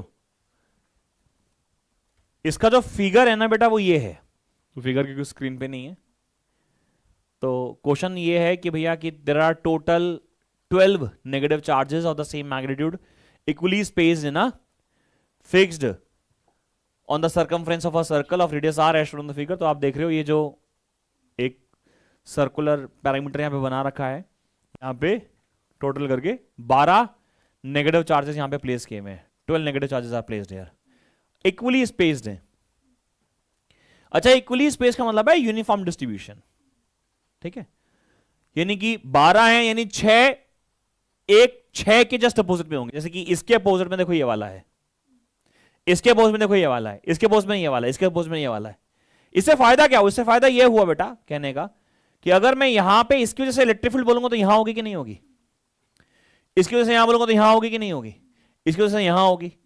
अब ये वाली इलेक्ट्रिक फील्ड का जस्ट अपोजिट ये वाला भी तो होगा, तो ये दूसरे को क्या कर देगा? Cancel out. यानी इसकी वजह से जो इलेक्ट्रिक फील्ड है और जो इसकी वजह से जो इलेक्ट्रिक फील्ड है वो एक दूसरे को क्या कर रही है? नलीफाई कर रही है। इस वजह से जो इलेक्ट्रिक फील्ड है वो इधर होगी, भाई नेगेटिव चार्ज है ना। इलेक्ट्रिक फील्ड की डायरेक्शन निकालने का एक रूल बताया था क्या? इलेक्ट्रिक फील्ड की डायरेक्शन निकालने के लिए जिस पॉइंट पे इलेक्ट्रिक फील्ड की डायरेक्शन निकालनी है उस पॉइंट पे क्या रख कर देखो? Positive charge. जहां पॉजिटिव चार्ज जाएगा वहां इलेक्ट्रिक फील्ड की डायरेक्शन होगी। तो पॉजिटिव चार्ज यहां रखा तो इसकी वजह से इधर होगा इलेक्ट्रिक फील्ड, और इस वाले की वजह से इलेक्ट्रिक फील्ड इधर होगा, एक दूसरे को क्या कर देगा? कैंसिल आउट कर देगा। यानी अगर मैं इसके सेंटर पे यहां पे इलेक्ट्रिक फील्ड की वैल्यू मांगू, जो कि यहां पे क्वेश्चन में मांगी हुई है कि बताओ इलेक्ट्रिक पोटेंशियल क्या होगा और इलेक्ट्रिक फील्ड क्या होगा सेंटर पे, तो इलेक्ट्रिक फील्ड का आंसर क्या आएगा? 0 आ जाएगा। बोलो। अब पोटेंशियल की बात करते हैं। पोटेंशियल, क्या पोटेंशियल कैंसिल आउट होगा? नहीं, पोटेंशियल इज स्केलर क्वांटिटी, और स्केलर क्वांटिटी में इसका पोटेंशियल कितना हो गया? माइनस के क्यू अपॉन में आर, और कितने हैं ये? 12 हैं, तो कितना आ गया? माइनस 12 के क्यू अपॉन में आर। ये हमारा आंसर हो गया। सही है क्या? फिर क्वेश्चन उसने बदला, कहता मान लो चार्जेस ना ऐसे ना रख के 120 डिग्री के आर्क पे रख दें ऐसे, तो अब बताओ इलेक्ट्रिक पोटेंशियल कितना होगा? सेम ही होगा, बिकॉज इलेक्ट्रिक फील्ड की ही तो डायरेक्शन थी। लेकिन हां, इलेक्ट्रिक फील्ड कितना कॉम्प्लिकेटेड हो गया यहां पे कि देखो ना, इस वाले की वजह से, इस वाले के नेगेटिव चार्ज की वजह से इस तरफ होगा ऐसे, है ना, इस वाले की वजह से इस तरफ होगा, बोलो ना, इस वाले की वजह से इस तरफ होगा, तो it's very complicated. But second question में उसने इलेक्ट्रिक फील्ड मांगा ही नहीं है। कहता बताओ इलेक्ट्रिक पोटेंशियल में कोई फर्क आएगा? जवाब में नहीं आएगा। सवाल क्या लिखा है? If the charges are unequally spaced at a arc of 120 degree, the electric potential at the centre will remain same, minus 12 के क्यू अपॉन में आर ओनली। वैसे कभी भी एक्सप्रेशन लिख के आओ तो के की वैल्यू डालकर आना। के का फॉर्मूला 1 अपॉन में 4 पाई एप्सिलॉन होता है, वैल्यू डालकर आओगे आपका आंसर आ जाएगा। क्वेश्चन मुश्किल देखने में लग रहा था, है नहीं, लेकिन आप देखो हमने ऐसे क्वेश्चन एग्जाम अपनी क्लास में करे हैं बच्चों। वो आप याद करो, हमने एनसीईआरटी का भी क्वेश्चन करा था कि यहाँ पे पॉजिटिव चार्ज रख दिया, यहाँ पे नेगेटिव रख दिया, यहाँ पे नेगेटिव रख दिया, यहाँ पे पॉजिटिव रख दिया, सेंटर पे बताओ नेट पोटेंशियल कितना होगा? 0 होगा। क्यों होगा 0? इसकी वजह से पॉजिटिव पोटेंशियल, इसकी वजह से नेगेटिव पोटेंशियल, इसकी वजह से नेगेटिव पोटेंशियल, इसकी वजह से पॉजिटिव। दो पॉजिटिव पोटेंशियल तो नेगेटिव पोटेंशियल, चार्ज का magnitude same, distance same, net potential की वैल्यू 0। बट इलेक्ट्रिक फील्ड की डायरेक्शन तो निकालनी पड़ेगी। ऐसा क्वेश्चन जो है 2023 में एक और आया हुआ है, वो आखिरी में जब हम सेक्शन डी करेंगे उसमें आएगा। अगले पे करें, शुरू करें, चलें बेटा। तो जी क्वेश्चन नंबर 27, ये बढ़िया सवाल है बेटा, ये बहुत बढ़िया सवाल है। पढ़िए क्या लिखा है। लिखा है how does the resistance differ from impedance. Impedance is actually a resistance offered by LCR series circuit. अच्छा, अगर आपको याद हो, मैंने कई बार क्लास में बोला है कि इंपेडेंस एक्चुअल में एक प्रकार की रेजिस्टेंस ही होती है। जैसे हमने बोल दिया इंपेडेंस ऑफ इंडक्टर तो वो एक्सएल होता है, इंपेडेंस ऑफ कैपेसिटर वो एक्सी होता है। लेकिन इंपेडेंस जब जब इस्तेमाल किया जाता है, तब इस्तेमाल किया जाता है जब हम एलसीआर की बात करते हैं। एक पॉइंट तो ये हो गया। एक पॉइंट ये भी लिखा जा सकता है कि इंपेडेंस एक ऐसी क्वांटिटी है तो अपोजिशन ही, जो कि फ्रीक्वेंसी पे डिपेंड करती है। जैसे जो हमारे रेजिस्टर की इंपेडेंस है वो कांस्टेंट है, लेकिन अगर हम बात करें इंडक्टर की रेजिस्टर इंपेडेंस की तो वो होता है भैया एक्सएल, बोलो यार, और एक्सएल कितना होता है? 2 पाई एफएल। अच्छा, एक्सी की बात करें तो कितना होता है? 1/2 पाई एफसी। तो फ्रीक्वेंसी के इनवर्सली प्रोपोर्शनल, फ्रीक्वेंसी के डायरेक्टली प्रोपोर्शनल, यानी कि इंपेडेंस वो है। पहली डेफिनेशन तो ये भी हो सकती है कि इंपेडेंस होती है जब एलसीआर सीरीज सर्किट की बात करते हो, और रेजिस्टेंस रजिस्टर की होती है। ये भी बोल सकते हो कि जो रेजिस्टेंस होती है वो फ्रीक्वेंसी पर डिपेंड नहीं करती, जबकि इंपेडेंस फ्रीक्वेंसी पर डिपेंड करती है। तो मैं आपको सीबीएसई के इशूड ब्लूप्रिंट से पढ़कर सुना रहा हूं। क्या लिखा हुआ है? एक पहला उन्होंने बोला इनमें से कोई भी एक दो में से कुछ भी बता दो। इसमें लगा resistance is opposition offered, resistance is, लिखना नहीं लेकिन सुनो, resistance is opposition offered which is independent of frequency while impedance depends upon the frequency। कहता या तो ये लिख दो, या फिर resistance is the opposition offered by the material of a conductor while the impedance is the combined opposition offered by different electrical components such as resistor, inductor, capacitor. एक definition और लिखी है, इंपेडेंस फ्रीक्वेंसी पर depend करता है। ये बात तो समझ में आ गई। देखो ये ब्लूप्रिंट में ऐसा क्यों बनाया जाता है, बिकॉज अलग अलग बच्चे पेपर दे रहे हैं, अलग अलग सोच हो सकती है, अलग अलग मानसिकता हो सकती है। जैसे हमने बोला कि इंपेडेंस जो है फ्रीक्वेंसी पर डिपेंड करता है, बट रेजिस्टेंस फ्रीक्वेंसी पर डिपेंड नहीं करता। यानी रेजिस्टेंस जो है एसी और डीसी दोनों के लिए है, लेकिन इंपेडेंस डीसी के लिए नहीं है, बिकॉज डीसी के लिए फ्रीक्वेंसी तो होती ही नहीं है, और अगर फ्रीक्वेंसी नहीं होगी तो एक्सएल और एक्सी होगा ही नहीं। यानी कि जब हम इंपेडेंस की बात करते हैं तो वी आर स्पेसिफाइंग कि सर्किट में एसी सोर्स लगा रखा है, डीसी नहीं होगा, बिकॉज डीसी होगा तो फ्रीक्वेंसी जीरो हो जाएगी, और जब फ्रीक्वेंसी जीरो है तो ये जीरो हो जाएगा और ये इनफाइनाइट हो जाएगा। इसलिए इन्होंने एक पॉइंट और लिखा हुआ है कि resistance is opposition offered to the both alternating current and direct current, while impedance is the position offered by to the alternating current only. This is the three answers. Sir कौन सा सही है, कोई भी लिख लो, उसमें लिखा हुआ है नीचे एनीवन, और फिर उनमें एक नोट लिखा हुआ है पेपर चेकर के लिए कि give credit of this part if student rights any of the correct answer और रिलेटेड आंसर। यानी कुछ भी रिलेटेड लिखोगे तो आपको मार्क्स मिलेंगे, बट लॉजिक तो आना चाहिए ना भाई। रेजिस्टेंस की यूनिट ओम, इंपेडेंस की यूनिट ओम, बोलो हाँ या ना। लेकिन इंपेडेंस की बातें तब करोगे जब एलसीआर की बात करोगे, ओए तब तक करोगे जब एलसीआर की बात करोगे, तब तक करोगे जब एसी की बात करोगे, बिकॉज रेजिस्टेंस एसी डीसी दोनों में कहलाता है, और तब करोगे जब फ्रीक्वेंसी डिपेंडेंसी की बात करोगे। पहला पार्ट क्लियर है बेटा इसका। With the help of suitable phasor diagram obtain the expression for impedance. ये इसके सैंपल पेपर में था, याद करो 2022-23 के था क्या, कि इंपेडेंस की डेरिवेशन करो। सबको आती है, सबको फेजर डायग्राम बनाना आता है, लेकिन जब आप पेपर करते हो तो आता है यार सैंपल पेपर में कि याद है फेजर डायग्राम में कुछ गलत तो नहीं ड्रॉ कर रहा, वो वेक्टर पेंसिल से बनाने हैं क्या, याद है कि यहाँ पे ऐसे बनाते हैं, यहाँ पे ई एल ई आर होता है, यहाँ पे आई होता है, यहाँ पे ई एल होता है, यहाँ पे ई सी होता है। फिर सर आपने क्लास में बोला था किसी को थोड़ा सा घुमा कर बना देना, थोड़ा और सुंदर बन जाएगा, क्योंकि ब्लूप्रिंट में इन्होंने ऐसे घुमा के बना रखा है, क्योंकि ब्लूप्रिंट बनाता है एनसीईआरटी से, और एनसीईआरटी में घुमा के बना रखा था। लेकिन सर अगर मैंने वैसा बना दिया तो ऐसा मार्क्स कटेगा नहीं, ठीक है ठीक है।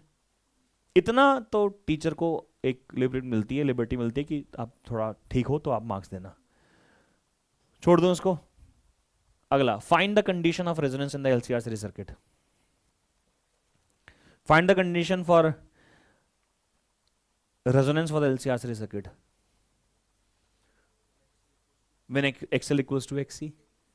जब एक्सएल की वैल्यू एक्सी के बराबर होगी। इंपेडेंस क्या था बेटा, इंपेडेंस का फॉर्मूला था Z is equals to under root of R square plus XL minus XC का। तो जब एक्सएल की वैल्यू एक्सी के बराबर होगी, जेड की वैल्यू आर के बराबर हो जाएगी। This is called as resonance. Resonance is the condition of a LCR series circuit in which the impedance of the circuit becomes minimum and current becomes maximum। लेकिन इसका एक डेफिनेशन और हो सकता है। कौन सा, कि सर जब आपके एलसीआर सीरीज सर्किट, जब आपके एलसीआर सीरीज सर्किट की जो एक्सटर्नल सोर्स है, जो कि हमारा एक्सटर्नल सोर्स ये दिखा रखा है आपको, V is equals to VM. VM का मतलब मैक्सिमम होता है, ठीक है ना, मीन नहीं है। जो वी नॉट लिखा करते थे हम लोग, या ई नॉट लिखते थे, वो है into sine of omega T. जब हमारे एक्सटर्नल सोर्स की फ्रीक्वेंसी, ओमेगा की फ्रीक्वेंसी हमारे सर्किट के नेचुरल फ्रीक्वेंसी के बराबर हो जाएगी, तब हमारा सर्किट रेजोनेंस में आ जाएगा। बिकॉज अगर हमारा ये ओमेगा ओमेगा एल के बराबर, ओमेगा आर या ओमेगा नॉट या ओमेगा क्या लिखते थे, ओमेगा लिखते थे सिर्फ, ये ओमेगा आर लिखते थे, इसके बराबर होगा, तो एक्चुअल में एक्सएल एक्सी के बराबर होगा। बिकॉज जब एक्सएल एक्सी के बराबर होता है तो ओमेगा एल 1 में ओमेगा सी होता है, यानी ओमेगा स्क्वायर इक्वल्स टू 1 में एल सी होता है, यानी ओमेगा कितना होता है, 1 में अंडर रूट एल सी होता है। तो ये बन गया ना। तो आपको कौन सी डेफिनेशन देनी है, कोई भी, दोनों लिख दो ना यार। आप बोलोगे when the frequency of external source becomes same as natural frequency or resonance frequency, the impedance of the circuit becomes minimum and the current becomes maximum, and this is called resonance condition. In resonance XL becomes equal to XC, therefore Z is equals to R। Mathematically लिख दिया तो कितना solid answer बन गया आपका। 3 number के question में तो आप थोड़ा सा लिबर्टी ले सकते हो, थोड़ा सा फालतू लिखने की, कि थोड़ा और एक्सप्लेन कर दो, बिकॉज देखो ये मार्क्स के तो गेम है।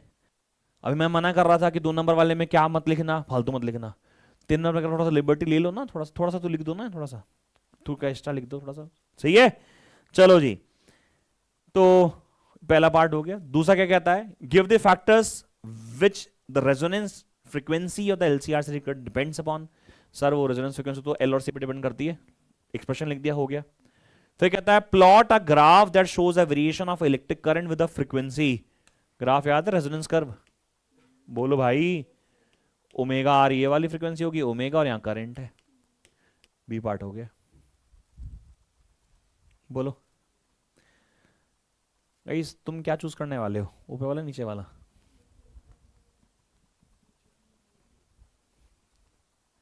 क्योंकि आप इस शायद इसमें से थोड़ा सा फर्स्ट टाइम में या फिर डायग्राम में, वैसे दोनों सही लग रहे हैं मुझे तो, ऐसा कुछ बहुत बड़ा डिफरेंस है नहीं। चलो ये वाला क्वेश्चन थोड़ा सा अलग है, ध्यान से पढ़ेंगे।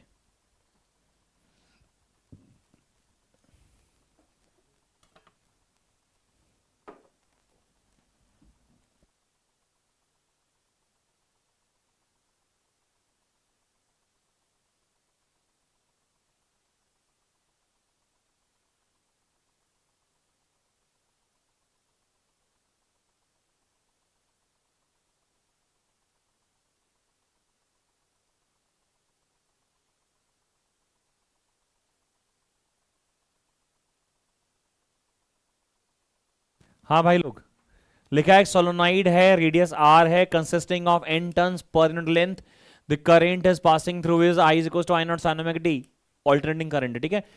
अ coil of n turns is bound tightly around its centre, what is the induced EMF in the coil? EMF induce का फॉर्मूला होता है minus of n D phi by D T, सही है क्या? सोलोनाइड के क्रॉस एक coil बांधी हुई है, ठीक है, उसका नंबर ऑफ टर्न्स हमारे जो है उसके कैपिटल N है। फाई जो है वो कितना होगा? फाई होगा BA, बोलो हाँ या ना। थीटा को छोड़ रहा हूं मैं।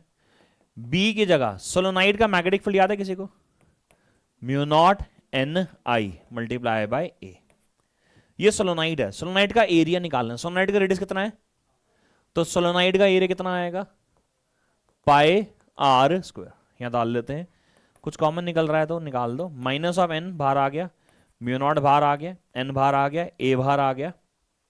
a की जगह क्या लिख देता हूं? पाई R square D by D T of कितना आ गया?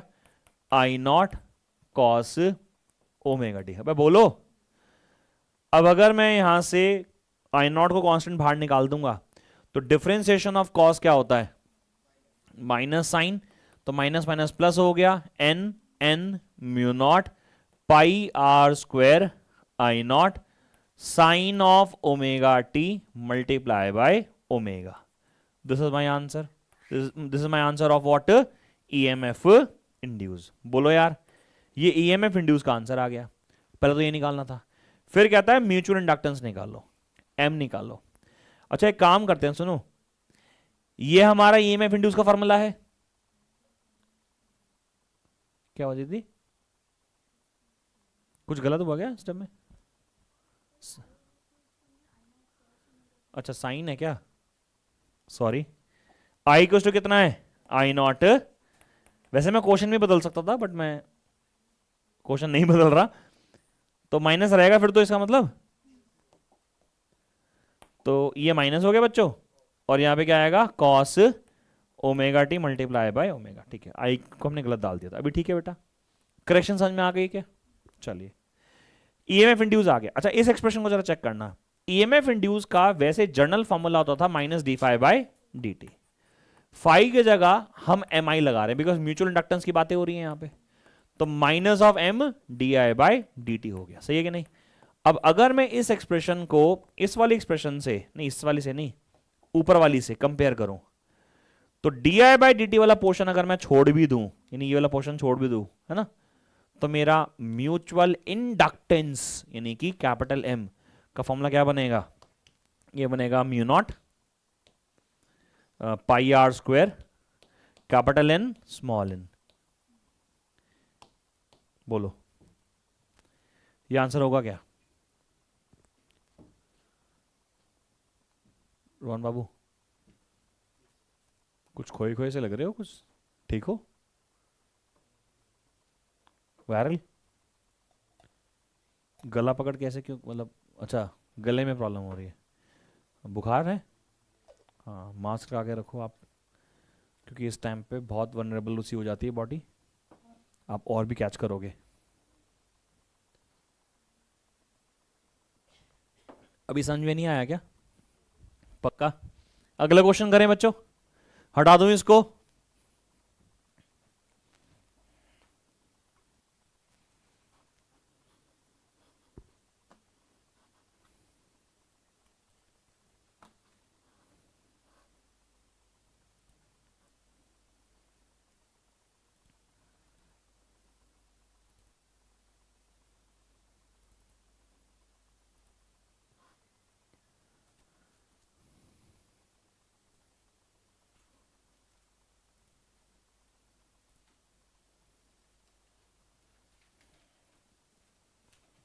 चलिए बेटा अगला सवाल कर लेते हैं, 28 क्वेश्चन हो गए हैं।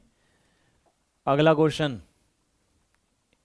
देखते हैं जी, क्वेश्चन क्या है? How does the Einstein's photo electric equation explain the emission of electron from the metal surface? आप याद करो जब ये चैप्टर पढ़ाया गया था, इसमें आइंस्टीन्स इक्वेशन सबसे आखिरी में पढ़ाई थी, लेकिन जब इसे पढ़ाना शुरू किया था तो पहली बारी में जो इस्तेमाल किया था वो आइंस्टीन इक्वेशन का नाम ही लिया था कि हाँ आइंस्टीन साहब ने बताया था कि जब भी कोई लाइट आती है उसकी जो फ्रीक्वेंसी होती है मान लीजिए वो न्यू है, यानी उसकी जो एनर्जी है मान लीजिए एच न्यू है, वो एनर्जी जैसे ही इंसिडेंट होती है हमारी मेटल सरफेस पे तो वो दो जगह इस्तेमाल होती है, पहला बाहर निकलने के लिए और फिर आगे चलने के लिए। तो यही सब इस पे एक्सप्लेन करना है। मैं चाहूं तो आपको ब्लूप्रिंट थोड़ा सा पढ़कर सुनाऊं कि इन्होंने आंसर कैसे लिखा है। सो मैं पढ़ रहा हूं आप लोगों के सामने, सुनिएगा। According to Einstein's photo electric equation, an energy absorb a quantum energy h nu. Quantum energy क्यों बोला? Because every packet of energy is called as a quanta, और उसकी एक फिक्स्ड एनर्जी होती है एच न्यू। वो ऐसा नहीं कि वेरिएबल होती है, उसकी रेंज होती है, वो एक फिक्स वैल्यू है एनर्जी की एच न्यू। तो लिखा है इलेक्ट्रॉन एब्जॉर्ब। इलेक्ट्रॉन एब्जॉर्ब मतलब बिकॉज जब लाइट पड़ेगी मेटल सरफेस पे तो जो इलेक्ट्रॉन है वो एनर्जी को एब्जॉर्ब करेगा। तो electron absorbs an quantum energy h nu that incident on it if the energy of absorbed quantum exceed the minimum energy needed by electron to escape. यानी वो एनर्जी किससे ज्यादा है? वर्क फंक्शन से अगर ज्यादा है then electron is emitted from the metal surface. Simple ही तो है। और फिर उसके बाद आइंस्टीन इक्वेशन वहां पे लिख दी है। तो हाउ का रीजन आपको मिल गया और एक्सप्लेन ब्रीफली आपने बता दिया, और उसके बाद उसकी इक्वेशन भी लिख देना कि एच न्यूज किसके बराबर है? फाई नॉट प्लस के ई मैक्स के बराबर है। कर पाओगे क्या? इसीलिए आंसर्स को पढ़ो और लिखना सीखो कि कैसे इसको लिखना है। मैं इसके बाद ना इसके सैंपल पेपर के सोल्यूशन भेजने वाला हूं आपको तीनों के, तो आपको ये भी याद रहेगा कि आपको कैसे लिखना है। कोई रह गया तो रिवाइज करोगे तो आपको याद रहेगा कैसे लिखना है उसको। फिर प्लॉट ग्राफ। किसके ग्राफ बनाना है बेटा? Collector plate potential for a different intensity of incident radiation with photo electric current बताना है। हमें मालूम है सर ये, है ना? डिफरेंट इंटेंसिटी के लिए ग्राफ कैसा बनेगा? एक ऐसे, इंटेंसिटी बड़ी ऐसे, इंटेंसिटी बड़ी ऐसे। बोलो I1 I2 I3 में सबसे ज्यादा कौन? I3, क्योंकि उसका फोटो करंट सबसे कॉरस्पॉन्डिंगली ज्यादा है। और ये क्या है यहां पे? ये एनोड पोटेंशियल है। बात समझ में आ रही है क्या? अगला है इंटेंसिटी ऑफ इंसिडेंट रेडिएशन। अगर आप करंट को, फोटो करंट को अगर आप प्लॉट करोगे इंटेंसिटी के साथ तो ग्राफ कैसा बनेगा? Straight line. अरे बोलो तो सही भाई, कर पाओगे? ये क्वेश्चन तो कोई मुश्किल नहीं है भाई, ये क्वेश्चन तो मुश्किल नहीं है। हाँ चलें आगे, फटाफट खत्म करते हैं। Draw the energy level diagram for a hydrogen atom. है एनर्जी लेवल डायग्राम मतलब अरे वो लैमन बार्नल पार्शन ब्रैकेट बेफेंड वाला, वो पूरा बनाना है। तो पहली लाइन कौन सी बनाएगा? First line n equals to 1, बोलना n is equals to 1 minus 13.6 electron volt. हाँ जी अगला n equals to 2 value minus 3.4 electron volt. अगला n equals to 3 minus 1.51 electron volt. अगला n equals to 4, value -0.85 electron volt. अगला n equals to, थोड़ा पास करना पड़ेगा, n is equals to 5, energy की वैल्यू -0.5 इलेक्ट्रॉन वोल्ट। इतने बहुत है, सही है क्या? फिर छठा वाला भी बना ही दो, एक काम करो, है ना। n is equals to 6, energy निकाल लेना अपने आप। खैर, mark the transition corresponding to series lying in a ultraviolet region, visible region and अच्छा, अल्ट्रावायलेट होता है लाइमन सीरीज का, यानी अगर आप ऐसे ड्रॉ कर दो, सब आ रहे हैं फर्स्ट में आ रहे हैं, तो यहां से कौन सी रेडिएशन निकलेंगी? यूवी है सीरीज लाइमन। फिर बाल्मर विजिबल, बोलो सही है क्या? और इसके बाद सारे इंफ्रारेड हैं, तो भैया थर्ड वाले में लाके दिखा दो, है ना। तो ये क्या हो गया? इंफ्रारेड हो गया। या तीनों बनाने तो तीनों बना देना, वैसे एनसीईआरटी सॉल्यूशन में तीनों बना रखे हैं, इसमें तीनों बना, तो तीनों बना देंगे, ठीक है ना। तो चौथे में आया तो भी इंफ्रारेड, और पांचवें में आया तो भी इंफ्रारेड। आईआर ये भी, आईआर ये भी है। ये तो बहुत इजी क्वेश्चन नहीं आ गया? काफी इजी आ गया। ये करना है, ये ज्यादा होगा, थोड़ा कम, थोड़ा कम, थोड़ा कम, थोड़ा और कम, ये बहुत जरूरी है। बराबर बराबर गैप मत बना देना, क्योंकि यार -13 से -3.4 gap is quite high, 10.2 electron volt का गैप है। 3.1 और 1.5 डेढ़ का ही गैप है, और कम गैप है, फिर और कम गैप है, तो गैप का डिफरेंस थोड़ा सा याद रखना है। चलो अगला क्या है?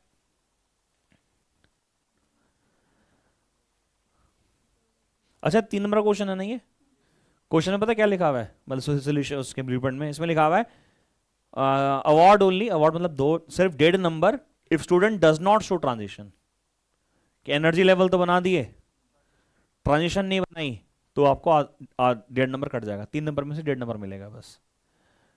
B part, draw diagram to show the variation of binding energy per nucleon with a mass number for a different nucleon and mention its 2 features, fission और फ्यूजन।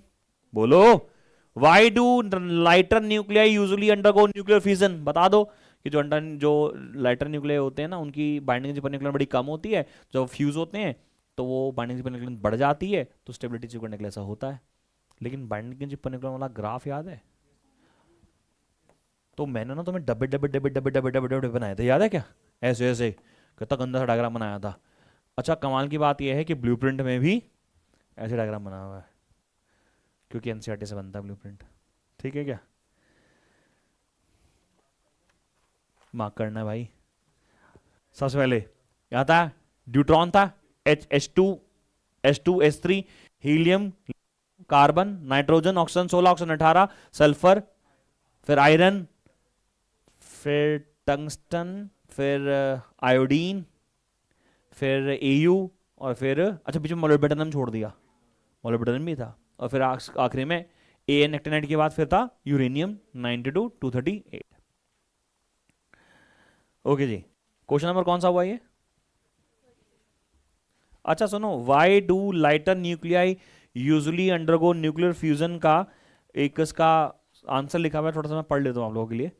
इसमें लगा 2 lighter nuclei fuse together to form a heavier nuclei. हाँ ये तो बोला मैंने भी कि H12 याद है, यहां पे होता था H12 फ्यूज करके क्या बनाएगा? He24, और He24 ऊपर था, इसके बाइंडिंग एनर्जी पर न्यूक्लियन के कंपैरेटिवली ज्यादा थी। ये EBN है ना गाइस, EBN मतलब बाइंडिंग एनर्जी पर न्यूक्लियन, तो ये बाइंडिंग एनर्जी पर न्यूक्लियन ज्यादा है, जिसकी बाइंडिंग एनर्जी पर न्यूक्लियन ज्यादा होगी वो ज्यादा स्टेबल होगा। तो क्या लिखा हुआ है? 2 lighter nuclei fused together to form a heavier nuclei, as the binding energy per nucleon of the fused heavy nuclei is more than that of the binding energy of the nucleon of the lighter nuclei, therefore the final system is more tightly bound than the initial system, और because of course energy release होती है, stability आती है, तो आपको answer लिखना आना चाहिए। पता कई बार सीबीएसई के पेपर में ना वो बच्चे नंबर ले जाते हैं जो आपसे कम पढ़ते हैं, ऐसा हुआ है? बार होता है ना कि इतने ज़्यादा कैसे आ गए, ऐसा होता है क्या? ऐसा होता है, और कारण है राइटिंग स्किल। हमारा राइटिंग स्किल अगर अच्छा है तो हम अगर आखिरी में भी मेहनत कर रहे हैं तो शायद और बच्चों से बेहतर कर सकते हैं। कारण यही है कि आपको लिखना आना चाहिए, ठीक है ना। इसलिए क्वेश्चन ज़्यादा करो, सिर्फ पढ़ो मत, लिखो। ये बात मैं बहुत दिनों से बोलता आ रहा हूँ, याद करो लिखना कैसे है, ठीक है। चलो कौन सा क्वेश्चन खत्म हुआ बेटा? 30। इसके बाद सेक्शन डी आता है, तो मेरे ख्याल से ये हमारा 5 नंबर का पार्ट है। उसके बाद ई आएगा जो हमारे केस बेस्ड स्टडी है। 2023 में पहले पैटर्न उल्टा था बिकॉज ये लास्ट ईयर का है, तो पहले सेक्शन डी हुआ करता था कि ये कौन से 5 नंबर के क्वेश्चन, और फिर सेक्शन ई हुआ करता था केस बेस्ड स्टडी। अभी उल्टा हो गया है इस साल से ना, तो चलो क्योंकि लास्ट ईयर का पेपर है, हमारे लिए सबसे बड़ा बेंच मार्क यही है बच्चों। Why 2023 CBSE board exam is bench for mark for us because उससे पहले ना बहुत सारा सिलेबस डिलीट हुआ है।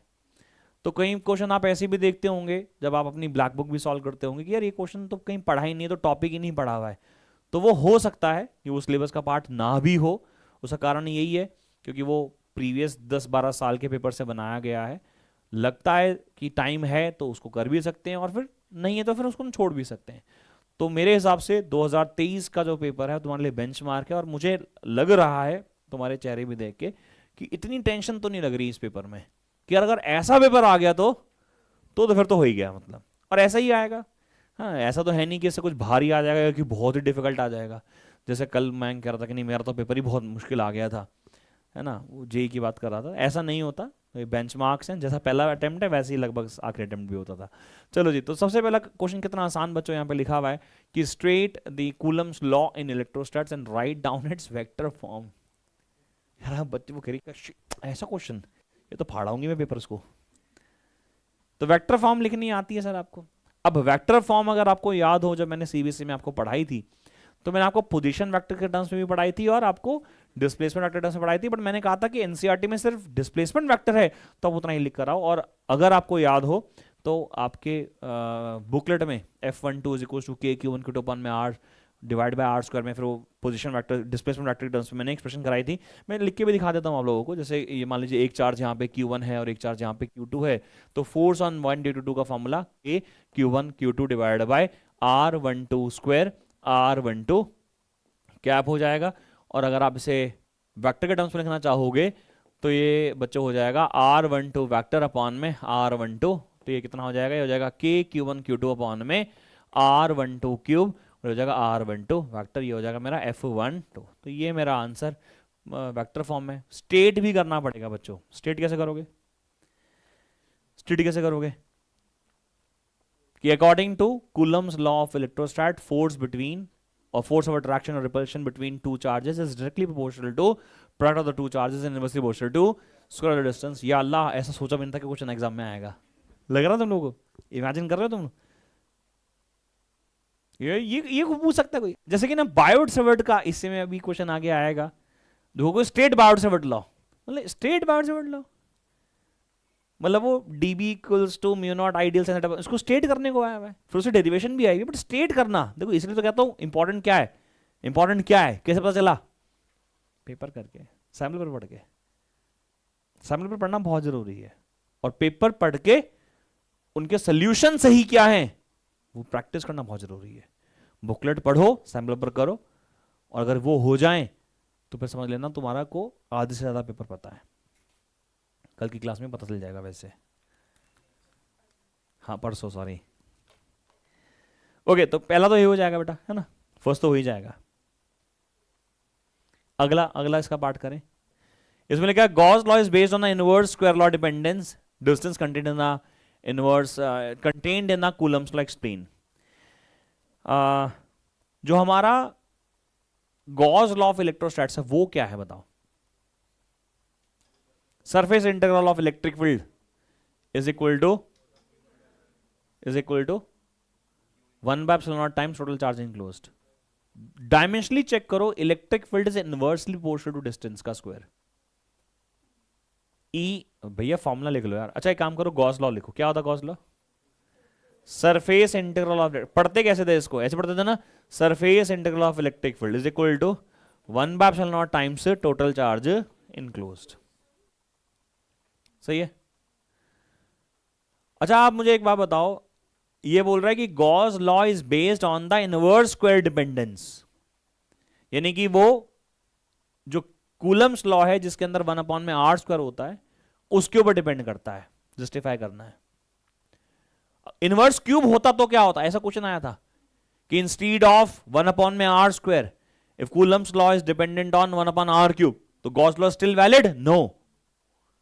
भैया एक डायमेंशनली चेक करो, इसका इलेक्ट्रिक फील्ड का magnitude inversely proportional to r square होता है, यानी 1 में नीचे क्या आएगा, आर स्क्वायर, और जो ds है वो आर स्क्वायर होगा।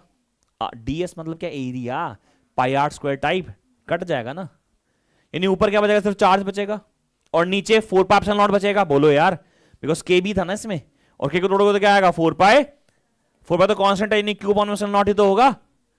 यानी गॉस लॉ के अंदर एक्चुअली क्या छुपा हुआ है, कूलम्स लॉ ही तो है। तो उसका आंसर क्या लिखा हुआ है, मैं आंसर आप लोगों के लिए पढ़ लेता हूं, हाउ टू रिप्रेजेंट दिस। तो उसमें लिखा है in the derivation of a Gauss law the flux is calculated using a Coulomb's law. हाँ पढ़ा है, where Coulomb's law involves 1/r square, Coulomb's law involves 1 electric field involves 1/r square, and the surface area involves r square. Surface area involves, समझ में आ रहा है क्या? Thus, when the product is taken, the two factor cancel out and a flux is independent of R. It depends only on the charge and the permeability of the medium. हमने वही लिखा, मैंने वही लिखा, लेकिन उसे लिखना कैसे है वो ब्लूप्रिंट को बता दिया। Got it? अगला पार्ट इसका, नेक्स्ट पार्ट, थर्ड पार्ट। अच्छा, इसकी जो डिवीजन है मैं वो आपको बता दूं।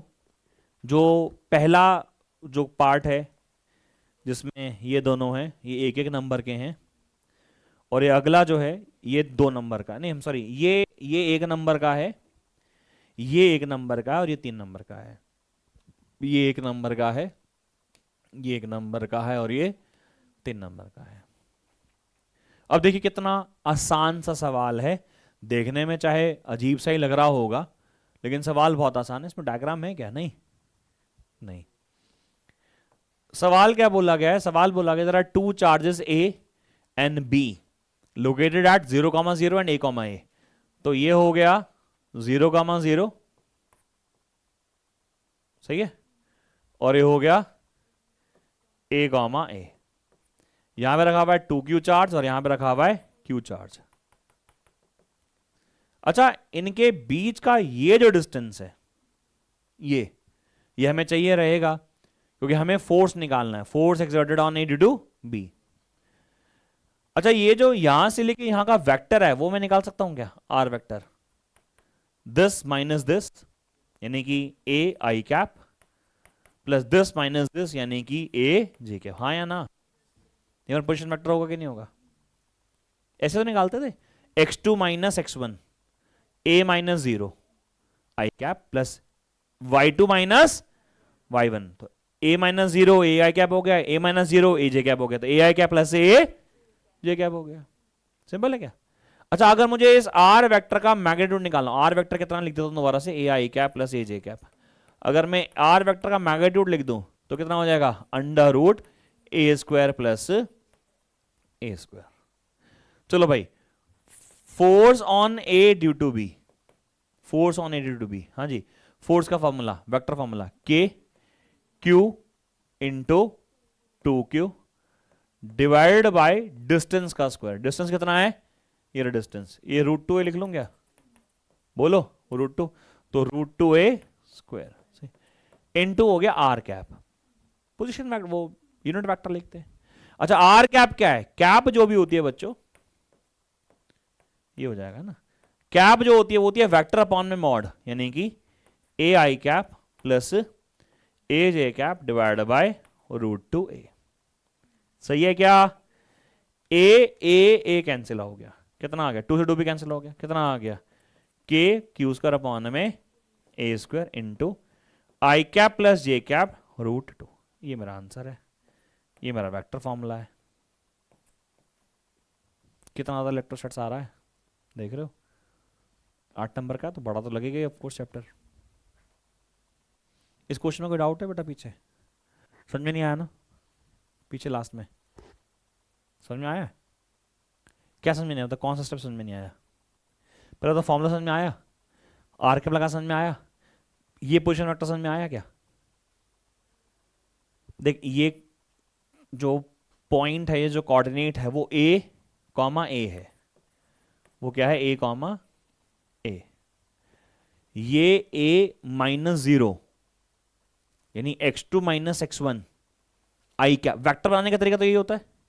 तो a माइनस 0, ए बच गया, ए आई कैप हो गया।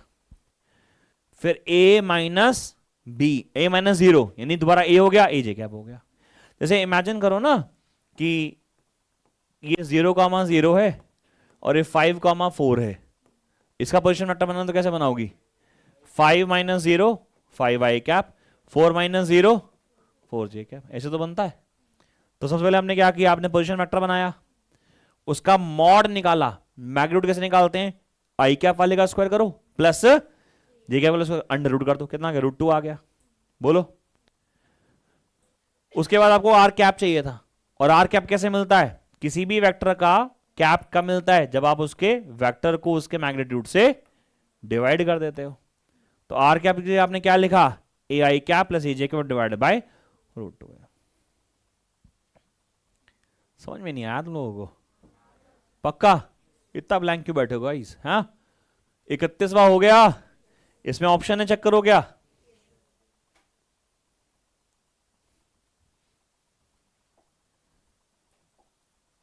और का क्वेश्चन जो है कितना सिंपल है यार, ये तो क्या लिखा है, derive expression for the electric field at a point on the equatorial plane of an electric dipole consisting of charge q and minus q separated by distance 2a। Equatorial की डेरिवेशन के P upon में are cube, याद आ रहा है? Special case लगा, ये तो मैंने स्पेशल केस सीधा लिख दिया, लेकिन आपको पूरा स्टेटमेंट जो है पूरा डेराइव करके लिखना पड़ेगा। वो याद है ना, माइनस क्यू चार्ज यहाँ, प्लस क्यू चार्ज यहाँ, याद आ रहा है? ये डिस्टेंस यहाँ से डिस्टेंस 2a था, तो ये डिस्टेंस a ले लिया था, ये डिस्टेंस यहाँ पे हमने r लिया था, ये हो गया था √r² plus a square, minus की वजह से इधर ये इधर, फिर नेट इलेक्ट्रिक फील्ड इधर, कुछ डेरिवेशन करी थी लंबी सी, ये तो शायद वन शॉट में भी कराई थी मैंने डेराइव। बोलो, हो गया। अगला, the distance of the far of point of equatorial line, far of point मतलब ये वाला फॉर्मूला लगेगा। बोलो, the distance of the far of point of the equatorial plane of an electric dipole is halved. तो जो distance r था वो r/2 हो गया, तो r³ 8 ऊपर चला गया। तो सवाल पूछा, how will the electric field be affected, it becomes, कितना सिंपल है। तो दोनों ऑप्शन में से कौन सा चूज करने वाले हो? ये तो नहीं करने वाले मेरे ख्याल से, है ना? ये तो नहीं करने वाले, ये ज्यादा बढ़िया लग रहा है।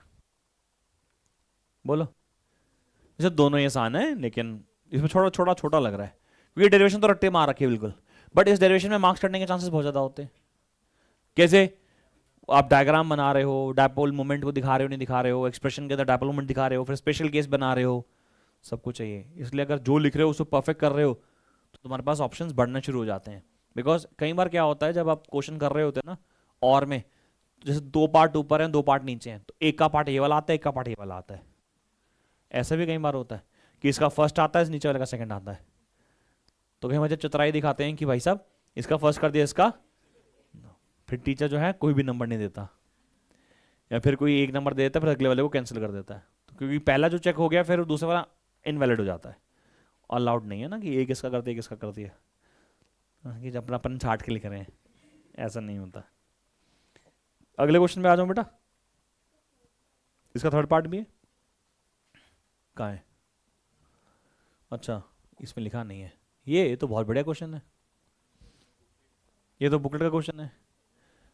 अभी थोड़ी देर पहले बता भी रहा था, plus Q minus Q, plus Q minus Q. इन्होंने क्या बोला कि जो साइड है वो कितनी है, √2 मीटर की है। Obtain the magnitude and direction of a net electric field at the centre. अब मुझे बताओ, ए वाले की वजह से इलेक्ट्रिक फील्ड नीचे होगा, EA। अच्छा, सी वाले की वजह से भी इधर ही होगा, EC। बोलो, बी वाले की वजह से ऊपर होगा, EB, और डी वाले की वजह से भी ऊपर ही होगा, ED। बोलो तो सही, EC, EA, EB, ED, ये सारी इलेक्ट्रिक फील्ड्स हो गई हमारी।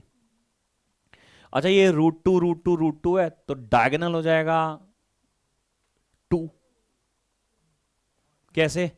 अरे भैया पाइथागोरस लगाओगे, इसका स्क्वायर करा 2 हो गया, इसका स्क्वायर करा 2 हो गया, तो कितना हो गया, √4 हो गया। √4 कितना होता है, 2 हो गया। पूरा डायगोनल कितना है, 2। यानी ये डिस्टेंस कितना हो गया 1 1 1 1, बोलो तो सही यार, सारे 1 1 मीटर हो गए कि नहीं हो गए। अब एक बात बताओ जरा ध्यान से सोच के, जो इलेक्ट्रिक फील्ड होता है उसका फॉर्मूला होता है के क्यू बाई आर स्क्वायर, और उस पर साइन वाइन का कोई रूल होता है नहीं, K Q by r square. R Q सब में यहां भी 1 है, यहां भी 1 है, यहां भी 1 है, यहां भी 1 है, यानी ई ए, ई बी, ई सी, ई डी सारे क्या हैं बेटा, सेम ही है। कितना है, के क्यू बाय 1 का स्क्वायर, तो क्या आ गया, के क्यू आ गया। अब आइडियली देखो तो ई ए और ई सी दोनों सेम डायरेक्शन में है, तो ये हो गया 2 के क्यू।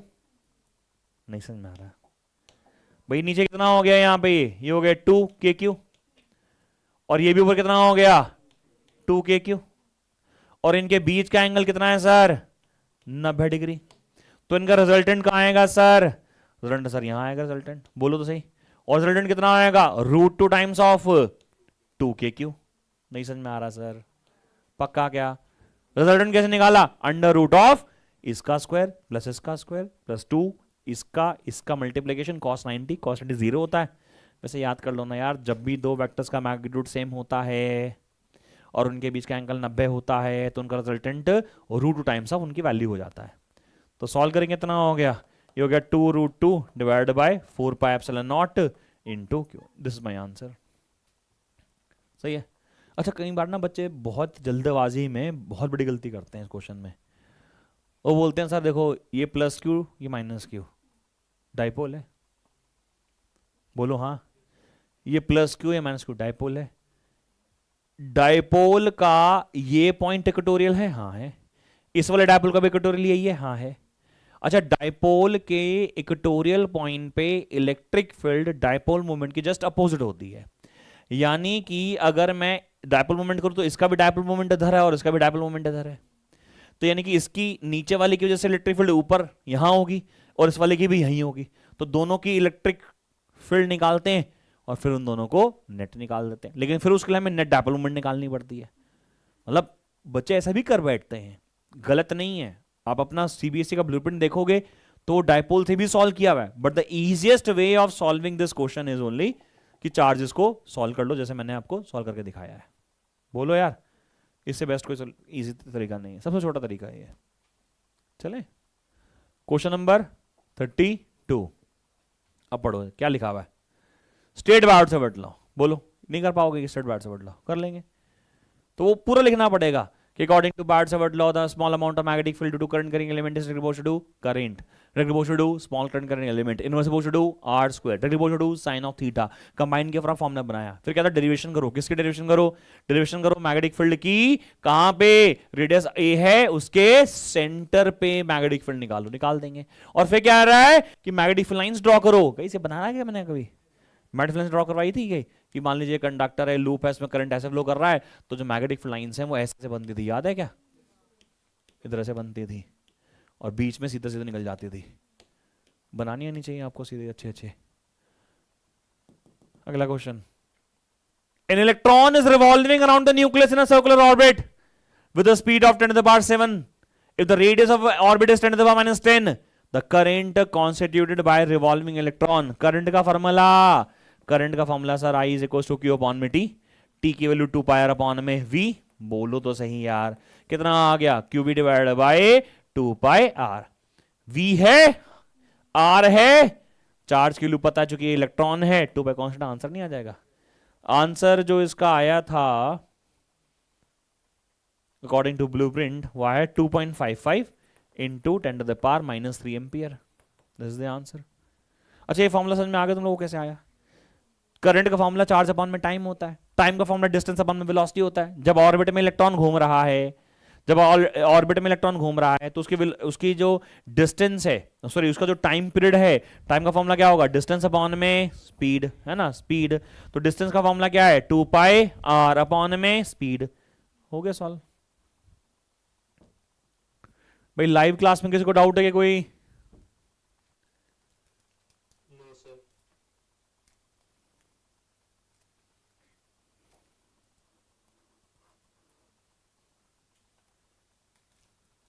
सबके पास सैंपल पेपर्स हैं जो मैं पढ़ा रहा हूं अभी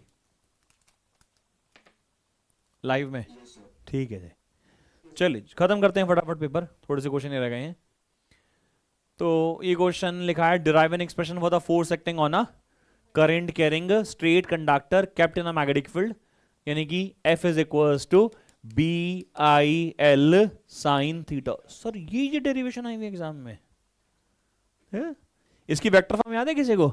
F vector is equals to IL cross B। क्या सिंपल डेरिवेशन एग्जाम में आई हुई है। State the rule which he used to find out the direction of force. Fleming's father, mother, child. अब लिखाना जो भी तुम लिख सकते हो अब, लेकिन याद करो।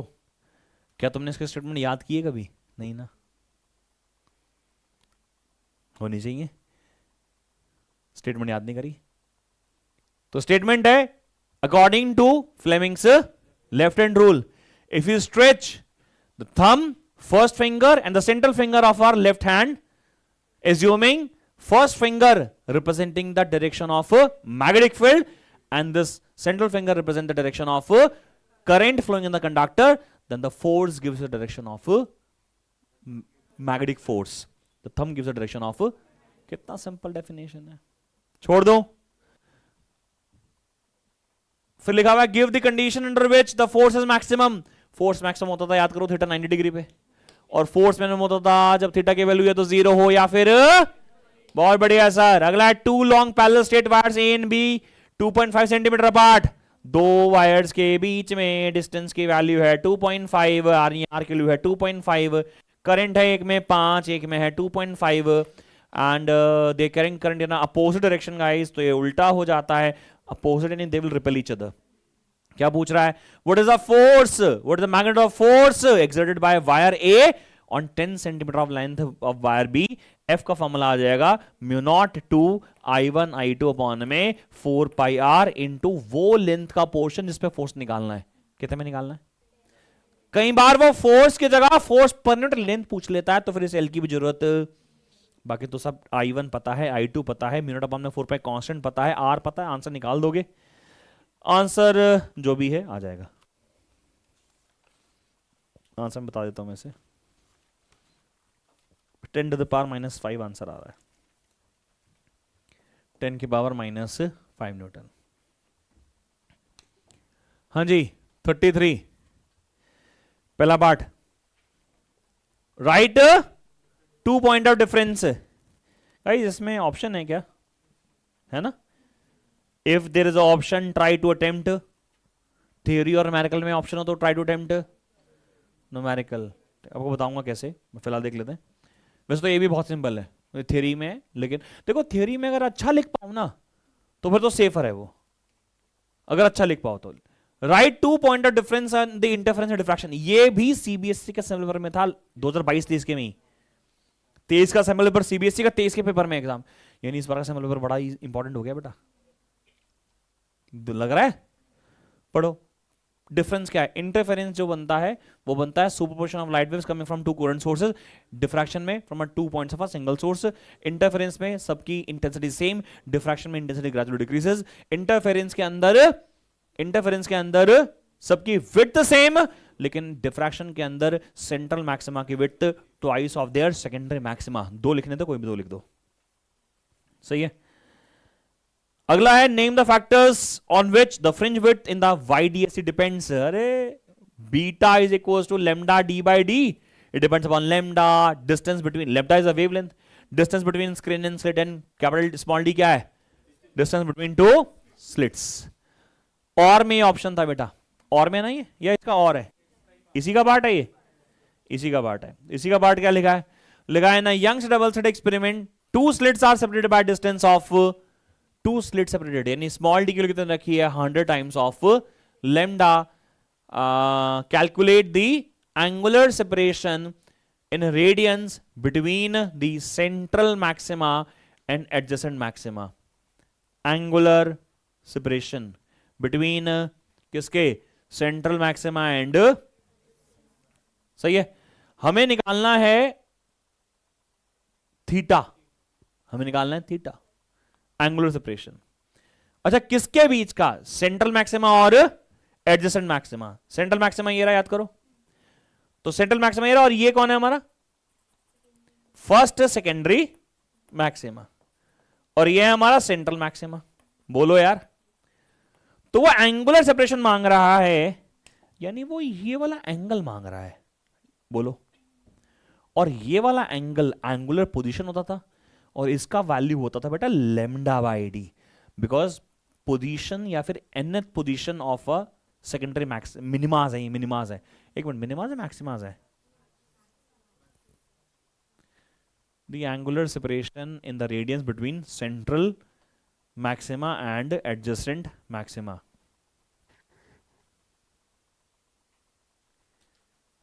नहीं ऐसे नहीं, एक मिनट, वैसे तो ये यही बना, रीजन बताओ।